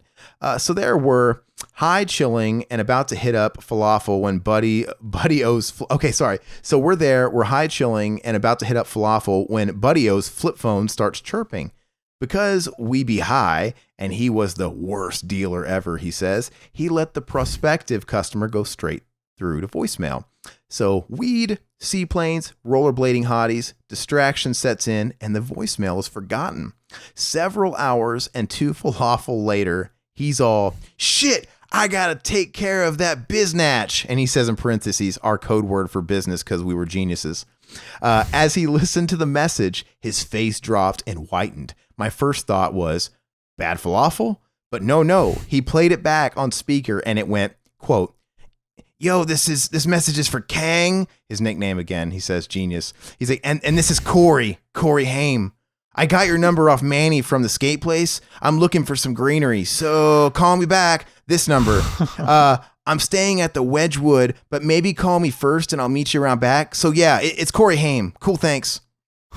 And he says, so let's just unpack this for a second. He says, what quote unquote Hollywood movie star states their full name twice during a recorded drug deal? Corey motherfucking Haim. That's who. Also, perhaps instead of identifying yourself, you could identify exactly how much greenery you needed or specify your budget. Like, I mean, I'm a side note. That is, he just says, hey, it's Corey Haim. I want drugs. Like, okay, this is where I'm at. Anyway, like, come with everything you got. He says, I tagged along for this drop off, but because this was, as Kang put it, such a high profile customer, I was instructed to stay in the car as they met behind the hotel. I really couldn't see much because night had fallen. I was still pretty high and full of falafel, but Mr. Haim produced a handful of very crumpled up Canadian bills, which looks pretty much like Monopoly money, he says, from his massive ski jacket, asked for a smoke, exchanged pleasantries, and headed back inside. The next time I saw Corey was on an episode of The Two Coreys that depicted their misadventures in Whistler, British Columbia. And wouldn't you know it, he was wearing that same massive ski jacket. Rest in peace, Corey Haim. Oh, that's funny. He says, rest in peace, Corey Haim. Just how he said it in the fucking message. So they were there filming him while he was getting high. That's donk. Is that not a cool ass story? Oh, yeah. That's a cool ass story. And I think I had commented to him. I'm like, dude, I'm shocked you've never brought this up before, because as much as we've talked about the Coreys on this fucking podcast, and he's never brought up that story. But yeah, man, that's a great story. And I'm blown away. He has so many stories. Apparently Zach and I haven't lived enough. Mm-hmm. Like, I mean, I want half of the stories David Capper have. Well, to be fair, I have a lot of stories. You have a lot of really cool, like, stories that are related to all that film shit and stuff that connects to the podcast. My stuff is travel related, getting in over my head related. I don't think I've ever had a deep end where I was talking about travels, have I? And the stuff I've gone through and stuff, the weird shit that's happened. I need to have one of those. Think so. No, man, I've got a lot of crazy stories that I should leave for one of those. All my stories are about friends fucking their sisters. All my friends are brown and red. Okay, next, on the fly, David Capper. By the way, dude, thanks for that comment, dude. When I read that comment, that story, it made my day. I thought it was fucking awesome. But the fly, you also say, David's dental drama. It's another story. I hate the dentist, he says. I hadn't been in many years. Unfortunately, I recently discovered a sensitive tooth chewing on some ice. It was not nearly as bad as the pain that Aaron describes in this episode, though, for show. I ended up looking at my teeth in the mirror and discovered a rear molar that I was convinced had a pretty bad cavity on its top. Needless to say, I went into full panic attack mode, realizing I would have to sit into the dentist's chair, endure those needles, listen to the drilling, and of course, take in the horrible smell of burning bone. But I manned up and made an appointment. But due to my anxiety, my doctor prescribed a very mild sedative called clonazepam. I think that's how you say it, clonazepam. Basically, it's tiny blue pills that stressed out soccer moms take when the local Starbucks has run out of green tea matcha. Or some gosh dang bullshit. So 15 minutes before the appointment, he says that's when I was sure I would have spiraled into a full-on root canal. I take 2 of them. And here's when the story gets interesting. These tiny blue pills had me tripping balls by the time I was sat in that chair. No joke. It felt like I'd done 2 or 3 shots just without the sloppy part. I was just cruising and everything was totally groovy, man. The trip also skewed either my vision or memory either my vision or memory of the appointment, because the beautiful young Filipino assistant came in and began the cleaning while humming along to Beyonce on the radio, seemed to be moving in slow motion. And about 10 minutes in, this woman had 7 fingers in my mouth and was almost smothering me with her cleavage, which sounds vaguely like lesbian breakup sex, but I digress. Then the dentist comes in and kind of recognizes me, and I bring up the fact that he bought a keyboard from my music store for his daughter years earlier. He blinked in disbelief and said, "Well, she's off at college now, time flies." The rest of the exam and x-rays go just fine, even though I can't remember what either of them looked like because they both had masks on and I'd been slightly doped up. I paid for the appointment and was given the home game edition of a free toothbrush and a travel-sized spool of floss, which I thanked them for, and then made my way out onto Davie Street, aka the heart of Vancouver's downtown LGBT plus community. Google it. Trust me, it's colorfully trippy without pharmaceuticals. He says, That's a good idea, though. Like, that'd be fucking donk. Like, go to the dentist and, like, use that as an excuse to do DMT for the first time. yeah. I hear people have similar experiences where they see, like, beings that show up, like, weird freaking, gnomes, and they stare at you. That's fucking weird. That'd be fucked up. Yeah, that would be weird. Let me see. To continue the comment, he says, so, with a free toothbrush and floss in hand, and a head full of MILF tranquilizer, I figured that was the perfect time to hit up the adult bookstore next door. And although they probably see their fair share of absolute freaks, a glassy-eyed bro with dental supplies smirking at the ample selection of ball gags and fleshlights must have been odd. He says, I end up making my way home, crashing out, and waking up the next day realizing I have not even gotten the verdict on my sensitive tooth. So I called them back and I asked them about it, and they replied, yeah, your teeth were fine. The x-rays were clear. It could just be a stain. So after all that worry and anxiety, it turns out that I just happened to drink a little bit too much coffee and should switch to whitening toothpaste. Sheesh. Dave's doggy dilemma, he says, quote unquote. We'll wait for the next puppy talk session. Good job, boys, and talk soon. Oh, so he's got a dog story next. Hopefully it involves peanut butter. That'd be dog. I don't think is it gonna top Zach's fucking dog fucking story? Jerk off, schmegba story, whatever. His buddy masturbating the dog. Do you ever chew ice? They say that's bad for your teeth. I do it all the time. I've heard that. I don't chew ice. I have, but I don't like to chew ice. It feels like I'm doing something wrong when I do it. It feels like this can't be good for my teeth, you know. But I don't. Pregnant women chew ice chips, but that's not the full on cubes. But yeah, man, I think the moral of that is everybody likes to waste a lot of energy worrying, and we should never worry unless we know we have to worry. Like, don't worry unless something bad happens. You go to the dentist. You know what? If they fucking break my tooth or they make a mistake and they hurt me somehow or they give me too many drugs, I'll worry about it then, right? Because more than likely it's going to be fine. So, but no, dude, thanks for all the big comments. Your stories are unmatched. I don't know why you don't have a podcast, Capper, especially in quarantine. Oh, yeah. By the way, man, I mean, we keep tabs on the Cap, right? On Twitter and Instagram and all that stuff. And he's been very artistic, not autistic, artistic during the quarantine. He's been drawing up. Have you seen that shit? He's been drawing up a lot of art. Mm-hmm. And I don't know if it's like, is it like tribal style or what? He's doing like his own like kind of style. And he's drawing iconic characters from pop culture. I think he did Terminator, RoboCop. He did Blanca. Hey, dude, is there anything you can't do? Because the guy could fucking, tie a ponytail like nobody's business. But besides that, he's, fucking musician. I think he's a multi-instrumentalist. And now he can draw too. Man. He's got all those fucking magician magic shows. Yeah, The 90s. save some alpha for the rest of us. But seriously, I bet he'd be great at podcast, man. If your stories are this good, just in text form, I don't know, man. I'd listen. That's all I'm gonna say. So, but thanks, dude. Oliver Closeoff comments on Deep End. He says Corey Feldman is full of shit. If he had any dirt on powerful celebrities, he would have been Epsteined.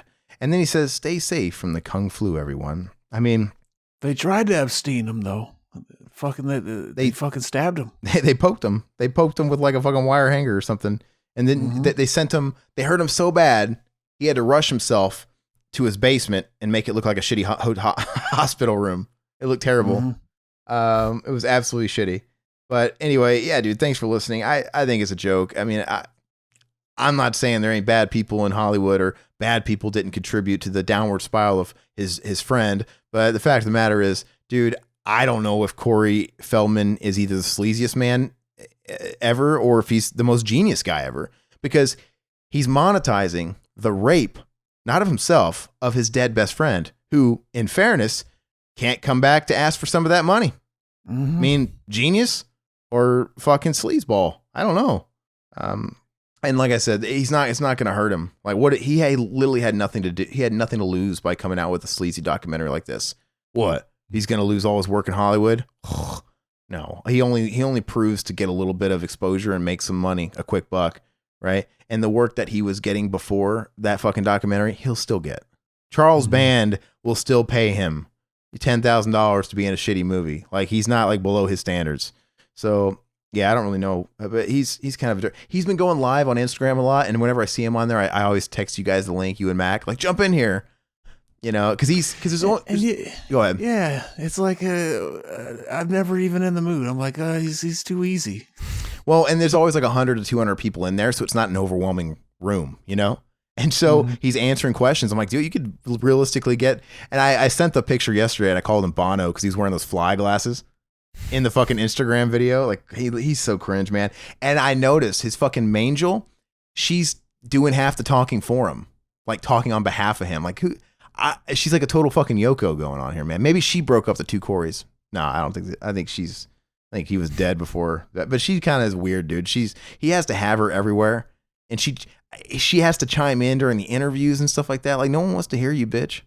Let the guy answer. But I want to hear her. I care more about her than Corey. Yeah, I don't know. Anyway, dude, thanks Oliver Closeoff. We appreciate you listening to that. I want to do more Deep Ends coming soon. I really do. Adrian Mendoza commented on your guys' Resident Evil 3 demo, Retro Rampage playthrough, and Devil May Cry. He just said he's bummed that he missed out on this live stream, and well, I don't know how far in advance they put it out there. I think it was a pretty off the cuff type of thing, but it was right when we decided we were going to do it. So like an hour before we did. Yeah. So, because Mac's like, hey, you want to do it? And then I'm like, oh yeah, I'll get ready. And then he shows up an hour later. But that's what's cool about the idea of the Patreon, right? We can actually schedule that stuff and everybody can know, and it'll be like on a consistent schedule and everybody will know. But I mean, for stuff like that, where they get a wild hair, they'll throw it out there and it sucks. Cause I mean, it's not usually enough time in advance for everybody to know. I haven't even watched it yet though. And I couldn't be a part of it, but I'll check it out. I didn't want to watch it or be a part of it because I didn't want to play the demo of RE3. I wanted to go into the whole game and enjoy it. I didn't want to see anything. So, but now I can watch it, and I'm sure Mac's going to probably stream the whole damn game like he did the last one. I wish he would do that for Cinema. We should do a live stream. You know, I would do a live stream on Revival, going through the whole game, because God knows this game seems to be a lot even quicker than RE2. Like, this is going to be the kind of game you can plow through in 2 hours once you get good. Or even less. So if you guys are down, let us know. We could maybe work out a live stream of that game. But anyway, thanks, Adrian. We did the second one. Yeah, so why not? We got to do the third one. Let's see. Exploited Cinema, you commented, Adrian, on Breakin', the Ninja 3 and Breakin' episode, and Breakin' 2. Isn't it weird how they Breakin', Ninja 3, and then Breakin' 2? Like, they didn't talk about Breakin' 2 right after Breakin' 1? They needed to split up the autistic dancing movies. Okay, makes sense. He just simply says, I need to check out Ninja 3 and Breakin'. Do you really? Yeah. Ninja 3, actually, I've never seen it. It kind of looks so fucking terrible that it's going to be good. I've heard it's good. Yeah. So I'd like to see it too. And like a really fucking weird B movie. Like, what the fuck were they thinking when they made this kind of way? Pink Flamingos, Oliver Closeoff says, did you guys know that Divine was cast as Uncle Otto in Married with Children, but died the day before shooting his/her debut episode? All in the Family was the title of the episode. I didn't know that. Did you know that? I would have calmed. You didn't know it, though? I don't think so. So cool, man. Laying those fucking fact bombs on us, dude.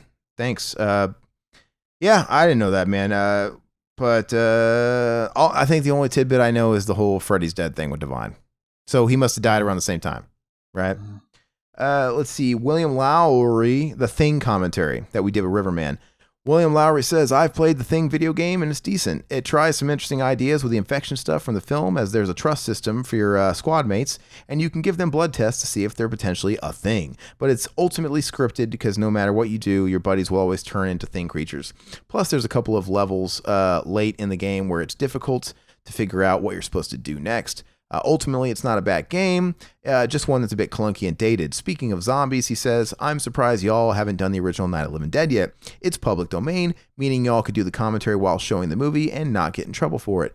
Actually, for October, it'd be cool if y'all did do some public domain horror movies like Night of the Living Dead, The Last Man on Earth, Carnival of Souls, etc. Well, we've talked about it. We were actually gonna do it for Halloween, but we put up a poll and it didn't win. But we've always like planned on doing it at some point. Yeah, we've talked about it. I mean, we could do like public domain exploitation month. Mm-hmm. If we can gather up like 4 flicks that are worthy, and that might be fun. That's a pretty good idea. Splatter Raider GT, that's the guy's name. He commented on that same thread with Will, and he was saying, I believe that The Thing is real, something more than just a horror movie. I don't have much evidence to prove this claim, but I feel it's a lot realer than what it seems. There's a lot of Easter eggs in it, and it sheds light on the UFO phenomenon. Wait, what? Fuck yes. Okay. So he's saying The Thing is real. Okay. Fucking John Carpenter. It was people talk about how fucking Stanley Kubrick faked the moon landing and filmed all that shit. It was John Carpenter. He believes in shapeshifters. Billy Corgan. Oh yeah. They're having a barbecue right now. You've seen that, Billy Corgan talk about shapeshifters? I've heard you talk about him talking about that. Yeah, man. He's drinking that fucking Tom DeLonge fucking, or no, not Tom DeLonge. Who's the other one? Alex Jones, Tom No, DeLonge. is it Tom DeLonge? Yeah, he's drinking that fucking Tom DeLonge Kool-Aid, man. They're having rock star parties where they're talking about all these fucking conspiracy theories. They got donkey lips serving drinks probably, and they're just having a gay old time, man. Talking about chemtrails. Tom DeLonge's talking about fucking ET. And then Billy Corgan is all about shapeshifters, man. And he claims to have seen shapeshifters. And he tells stories. He was on Rogan talking about, he was on Howard Stern talking about the shapeshifters. The best people that claim to have seen like stuff like that, like it's always funny when they admit that they were high when it happened. Yeah. It's like, oh yeah, of course they're gonna do it when I'm high though. They think my guard's down. I wonder, I mean, is shapeshifting, is that kind of thing associated with a bad trip? Hallucinogenics or mushrooms or LSD? I mean, I don't know. I've never done stuff like that, but it just seems like it would be in the realm, right? Mm-hmm. But anyway, thanks, William Lowry. David Capper also commented on The Thing. He says, it's currently March 25th, day 9 of self-isolation quarantine, and a rewatch of this seemed appropriate, and it was great to view it with y'all. Nice job, boys. So we actually turned on the movie and watched it with us. We appreciate that. He says, true story. I listened to this commentary while prepping my bug-out bag, which includes a med mask, ID, medical records, multi-tools, water, simple rations, first aid, and ample pockets for all my devices and their chargers. It was a soothing delight to share a few hours with BTM while basically preparing for the end.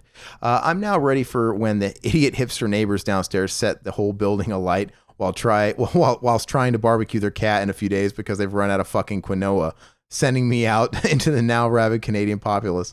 My plan is simple. Blast down the fire escape, shoving past women and the elderly, and begin the 47.5-minute run into the forests of North Vancouver like John Rambo, because that's actually where they filmed First Blood, so I've got a chance. Yeah, let us know how that goes. I'd join you, man. I wouldn't mind living in the woods. We'll have like our own Red Dawn gang, a resistance group. Mm-hmm. I call dibs on Swayze. I'd like to be Swayze. Zach can be C. Thomas Howell because he dies, right? Yeah, plus he wore blackface in Soul Man, which is funny. We gotta do that. I could pull off blackface. I think the African American community would give me a pass on that. What would we do? What would we call that exploitation? Like blackface exploitation, or what would we call it? Like a culturally insensitive exploitation. Let's call it Trudeau exploitation, just for the meme. Something exploitation, basically that represents the time period it came from. We'd have to come up with a list of movies that do that. Obviously, Soul Man is one of them. We could do Breakfast and Tiffany's if we want to go old. Check out that Mickey Rooney with the tape on his eyes. Oh, I'm so sorry. Yeah, so we'll see. What else we got here? Well, fuck. I guess we could do Cleopatra, for God's sakes. Or 10 Commandments. Right? Fuck yes. They had all these guys being played by white guys. Let's see here. The Thing, also Adrian Mendoza says, he says it was good hearing from Riverman. Aaron, that sounds like a beautiful rug. Mike Huggabee shoving corn cobs up his ass? I love the coronavirus talk, guys. Zach, I love your soundboard. Will you be bringing back anytime soon? Okay, so I have to admit, I wasn't able to finish the entire Thing commentary. Did you whip out the soundboard and post, and I didn't know about it? I don't think so. Oh, so he was just calling it out like he misses it. Yeah, well, there was an episode not that long ago where I was gonna bring it back, but then before we started recording, everyone was telling me like, you sound really quiet. Something wasn't going right, so I just I killed it before we started. I think the funniest thing Zach ever did was, I don't remember the episode. It was the episode where my audio was all fucked up. Mm-hmm. And I wasn't in the episode. Something happened and he replaced me with that Stephen Hawking voice. And oh yeah, that was Mac and Zach though. That was the oh dude, the Lilith Reich puppet master. That was so fucking funny. Did the intro was it intro with that voice too? It was whenever like you were every once in a while like your thing would stop recording, so I had to use the backup. But this time the fucking backup failed, so I had no way of recovery. So I had to make it work. Well, talking about turning a fucking bad situation into something positive, it turned out to be like the funniest fucking episode I've ever heard. It really was. I thought it was fucking. I mean, maybe it was extra funny for me because he's taking the piss out of me.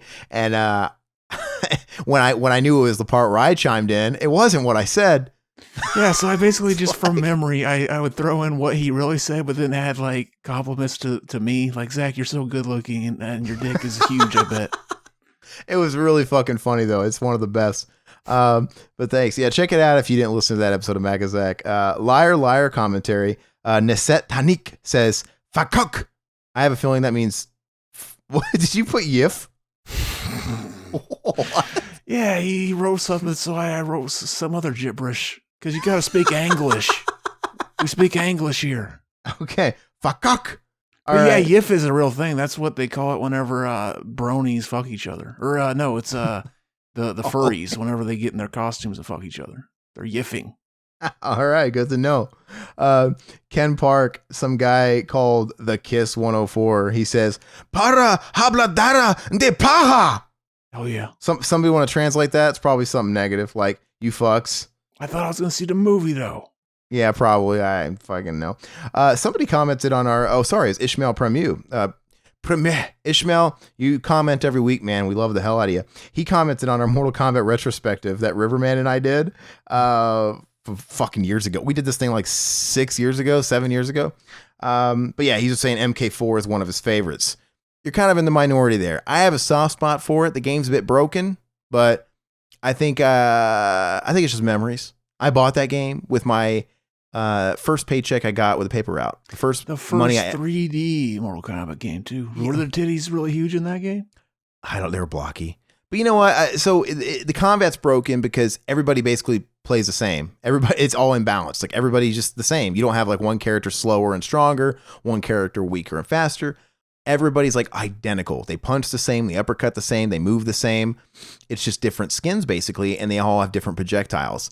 So, and there's no parry system. Like you can just, basically that game is easy just to get up on somebody and juggle them to death with fucking jabs and kill them.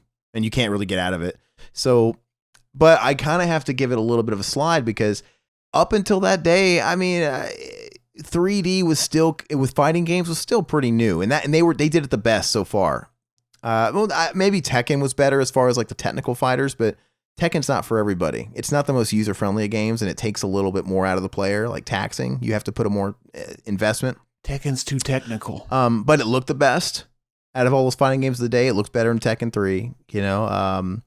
But it did some cool stuff. I think if they were to remake that game, which would be pointless, I mean, just make a new Mortal Kombat, I think it would be done better today. But anyway, I kind of like it. It just has some shitty characters.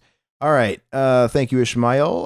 Let's see. Sleepaway Camp 3, Ishmael. You also sent us a link, and should I click on this link? Oh, yeah. Where is this link going to take me? Let me see. Suspicious Minds, Elvis Presley cover by Pauly Shore. Okay.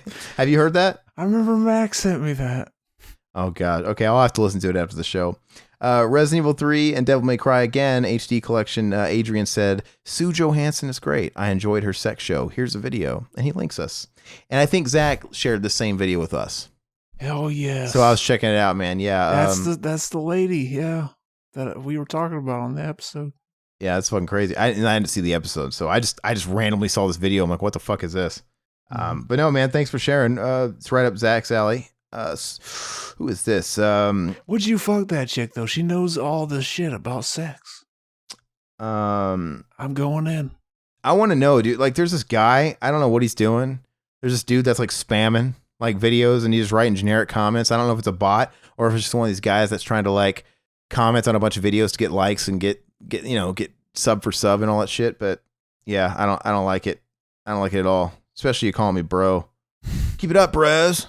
Bros. So yeah, I mean, thanks. Unless you really just like it and you're not one of those guys, then thanks. Yeah, maybe you're just. Are you being serious? Maybe you're being serious and you're just keeping it simple and just saying kudos. I just can never tell. But man, so you go by the name Tim Allen, hopefully. But if you're serious, I want to say thanks. He commented on a retro episode, special announcement, favorite holiday films, Last Circus. Which, by the way, if that's confusing to people, I think we got a smart audience. You get it, right? You get it. They listen to us. They got like fucking 200 IQs at least. Yeah. Zach and I, we have new episodes every Wednesday. New, fresh for you, hot out of the oven. And we decided to go through the archives way back in the day, starting when we started out a decade ago, and reposting the lost episodes that are nowhere. You cannot access them. They are not on iTunes. They are not on YouTube. And we thought it'd be fun. They are on iTunes. Are they still on iTunes? Yeah. Okay. So maybe they're on iTunes, but whatever. They are being unearthed and they're being preserved. We thought, it's cool. Are they flattering? Not always, right? Because you get to see us go through all the growing pains of a podcast. Before Zach, you get to go. We thought it was a cool idea because we make all these references to the past. We talk about Lush. We talk about Corey G. We talk about all these different periods. You guys can witness all that now. And he's just going in order. I think like every Monday or something like that, once a week. He's throwing up a retro episode in order, and he's starting with episode 1, and I don't know where he's at now, but that's all that is. And you guys are a smart audience, and surely you guys can read, see that it's like an old episode, says it in the title. Pretty soon we'll have all the shit on YouTube, and we won't have any old shit to release. Yeah, and if anything, I think you can tell by the audio quality, right? And just how we talk, and the fact that there's like fucking strange guy named Lush on there. And eventually you'll see a strange episode with a guy named Corey G on there. And it all makes sense. So, but this stuff does not take the place. It's not gaps for our regular content. It's just bonus. That's all it is for anybody that's interested in the progression and the evolution. So it's just fun shit. It's more. So whatever. But anyway, Tim did say on that episode, awesome content. Keep it up, guys. Tim also said on Mac and Zach force Aaron to watch a Serbian film because Zach put a troll video up there that he took down, right? Mm-hmm. Is that how it I works? thought it'd be funny if we just make that a meme and we make it public every year on fucking April Fool's Day and just change the title. I'm shocked you didn't Photoshop my face into the main character's face. That'd have been funny. Yeah, I mean, I think it'd be funny if you did something like that. But yeah, he said great content, keep it up. Well, that's why I thought maybe you were trolling, because you said great content, keep it up, bros, on the troll video. Maybe he watched all like hour and 30 minutes of fucking the guy from Death Grips making weird faces over static. Yeah, that fucking video was, I was hypnotized by it. I didn't watch for an hour and a half, but I was probably sitting there letting it run for 5 minutes. But I had to fucking tool that video so many times so that we could use it, because it kept fucking, you can't use this because it's got Rick Astley in there. Yeah, that's so funny. Fuck boys. You fool! Where'd that come from? Yeah, that was like a home video me and Mac made a long time ago. And fucking, yeah, he mentions the Rick Rolled song in it, so I threw it in there. That's funny. So it took Zach a lot of work just to do that little video. But so he put it up for the first few hours of the day. Then he took it down and he replaced it with the real podcast. But Will and Matt's Excellent Podcast did comment on the troll video before it got taken down. He says this video gave me AIDS in the ass. Where else? Yeah, for sure. It was. I thought it was quite entertaining. I liked it. Let's see. The last comments I'm gonna. There's a couple comments on Don't Breathe. I'll just read those real quick because they're just kind of filler. It's some guy from the Middle East somewhere because I can't read his name, and he leaves a couple of comments, both in that same language that I can't read, and I can't read them. They're two different lengths. They're two different comments. If he was telling us to fuck ourselves, I would think he would be one and done. He'd get that over with in one message, but he left two messages. So I wonder if he actually was legit asking a question and there's a follow-up there. Or maybe he came back to say, fuck you. Wait a second. Also fuck your mothers or something. I don't know. But I kind of wish we had translators. If anybody wants to translate Arabic or whatever the fuck this is, that'd be cool. But anyway, aside from what that guy says, I'll comment Serbian film. I'm going to read a few that we have on that one. It's the last one we did. And then we're going to put a fork in this podcast. Blocko69 says, broke your comment cherry on this one. All that's missing from this film is DPing ebony BBWs with a dragon dilly. Dog. I mean, yeah, everybody could use a little bit more of that. Will and Matt's Excellent Podcast says, it's films like this and Schizophreniac which at times make me question Zach's taste in movies. Exactly. I'm pretty sure that's his MO. So you're just falling right into his trap. Okay, listener by the name Well This Machine Kills. I'm not sure you comment very much. Have we seen Well This Machine Kills comment? Yeah, we have. It's been a while now, though. Okay. All right. Well, he definitely insinuates that he listens because he says this must be at the top 3 of Zach's list of perfect first date movies. Exactly. I bet. If you really wanted to shock somebody, like if you really hated somebody and you wanted just the most, brutal reaction possible, what movie would you show somebody? I don't think you'd choose this because I think for the average person, it would tune them out because it was subtitles. Mm-hmm. I don't think you'd be able to make it. I'd probably just pick a movie I think is a terrible movie so that they'd be bored and shit. Yeah. I think if Zach really wanted to chase a lady out of his apartment or whatever, he would just go old school, go classic and do Cannibal Holocaust because any girl that's going to see that turtle getting slaughtered on TV, on a movie, that I think that's going to trigger with a lot of people. And to be fair, it's pretty fucking grotesque. I can't even stand to watch it. Mm-hmm. Oliver Klozoff says on Serbian Film, at this point, Zach has to be making mental notes of the movies Aaron hates or doesn't want to watch so we can troll him at later dates. Oh, yeah. That's it. I'm pretty sure that's why I wasn't even surprised, man. All he had to say was, it's a movie you said you never do. I'm like, okay, it's Serbian Film. And he's like, you ruined it. I'm like, you ruined it. You ruined it by identifying it pretty easily. It's like saying, we got a special guest here for you kids today, but we can't spoil the surprise. But let's just say he'd be back. Like, okay, it's Arnold. Like, don't fucking ruin it. Like, you ruined it. I mean, there has to be another movie at some point you said you would never watch on the show. Yeah, I don't know. That's the one I've said a few times. But anyway, yeah. And we'll end off with Mutineer's comments. It's funny. A Serbian Film, Mutineer just simply commented ... Exactly. And that was exactly my sentiment too, man. So, but I'm glad we got it over with. I'm glad I can say that I'm not a virgin to the flick anymore. And I still stand by that. I was rather desensitized to it because I've known the story. I've known all the twists and the quote unquote shocking bits for the last decade since it's been out. So I was kind of expecting all of it. I just didn't need to see it. And it just wasn't a very good movie. And I think Zach has not warmed me up because that would insinuate that I kind of have a liking to him now, but he's conditioned me for that stuff. And I think movies like Ken Park, or I think there's movies that I've seen worse that show stuff more in your face. All this was really heavily implied stuff, even though it was a lot grosser. I just remember whenever you were talking about like, Zach, send me a picture of this. Like that whole part, like I was so excited. Like right away, I'm thinking like, oh God, how can I troll him? And I'm thinking like, oh God, I'm gonna get a white piece of paper. I'm gonna write on with magic marker Serbian Film, and I'm gonna put it in a Blu-ray case, like where the artwork goes, and send him that. But I couldn't find a magic marker quick enough. So I did the next best thing. I'll just get obvious fucking internet pictures. Like eBay pictures. What sucks though is that I was expecting there was going to be way more pictures of people holding the movie, but there was just like one, and I could only use one. Yeah, it was still funny. It still did the trick, though. But hey, guys, thanks for listening. Of course, we were doing Blank Check. You know what? I'm actually shocked we didn't talk about this movie very much because this is a movie I could talk a lot about. It's also one of those flicks where I could easily fall victim into quoting the whole thing because it's very quotable. It's not by any stretch an amazing movie, but it's a movie that I have a soft spot for. And I know it very well. So I don't know. It was still fun.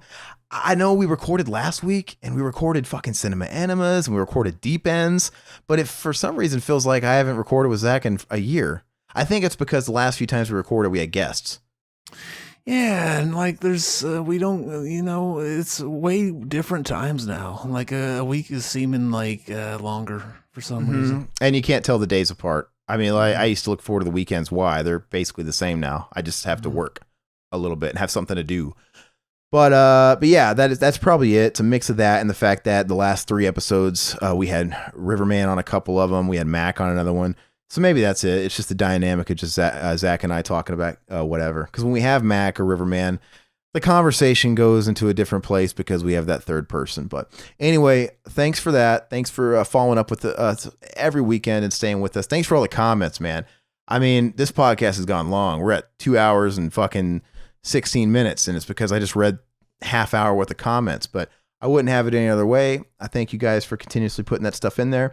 As usual, I mean, if you guys are listening to us, I like to think most of you guys are subscribed, right? Because I'm pretty familiar with the regular listenership, but if you guys are flybyers and it's the first time checking us out, check us out. I mean, go through our YouTube video or go through our iTunes. We've been around for a decade. We got tons of content for you over the spanning multiple shows. If anything, go down the treasure trove, man. I love finding a YouTube channel or a podcast that I slept on, and I have just fucking archives to keep me busy for the next month. It's a great feeling, especially when it's stuff like this that isn't really time sensitive. Deep End maybe is, but we don't do that much where we're talking about current stuff. But I mean, us talking about Blank Check and Serbian film, it's just as good now as it would have been 10 years ago, or it will be 10 years from now. So if you guys like us, subscribe, like the videos, share us with other people that you think would also like us. And if you guys are on YouTube, go over to the iTunes, go over to the Spotify, Google Play, Stitcher, all that stuff. We put the links to everything below, and wherever you're watching us, you can find links that'll take you to one or the other. But leave us comments, leave us a 5-star rating on something like Apple Podcast or Google Play. That stuff's huge. Other than that, we briefly touched on it before about the Patreon. We do have a Patreon if you guys want to check that out. That stuff's linked below. I have a feeling here real soon, Zach and I might have to revamp that given the current situation. And just do something a little different until all this shit blows over. We'll keep you guys in the know because we want to be able to do some more stuff for you guys. And I guess if anything, Zach and I have more time, arguably. I don't know. Zach, are you considered essential? Essential?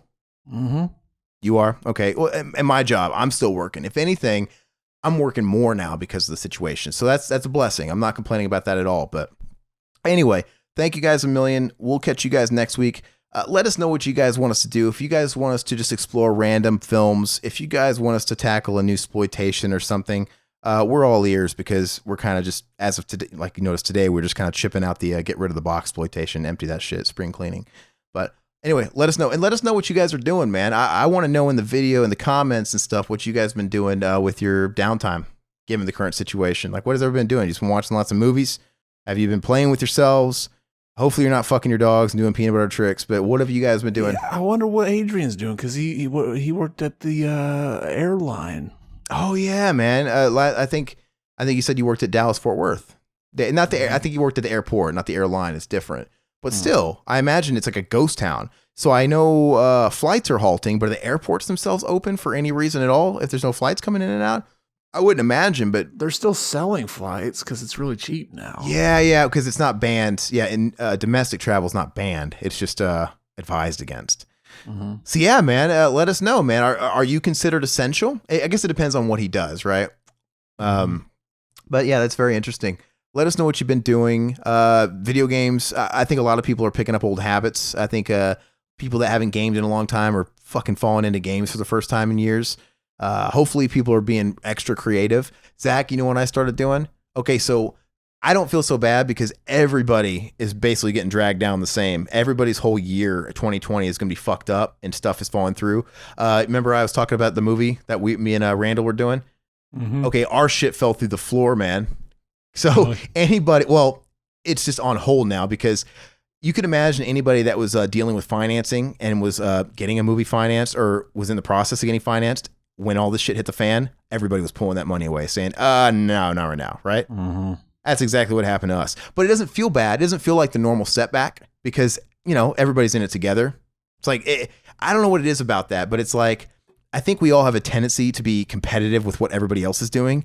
And I feel like when something gets causes you to set back, you feel like you're being left behind and everybody else is like, there's some kind of invisible competition there. But knowing that everybody's kind of on chill mode and everybody had to hit a pause button and everybody's deals fell through and some people can't even work right now.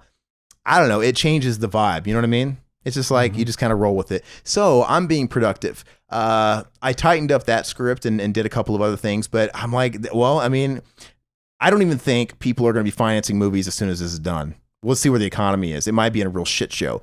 So I started writing a new script because like, what the fuck else can I do? I can't, everything else is on halt. I can't do anything else.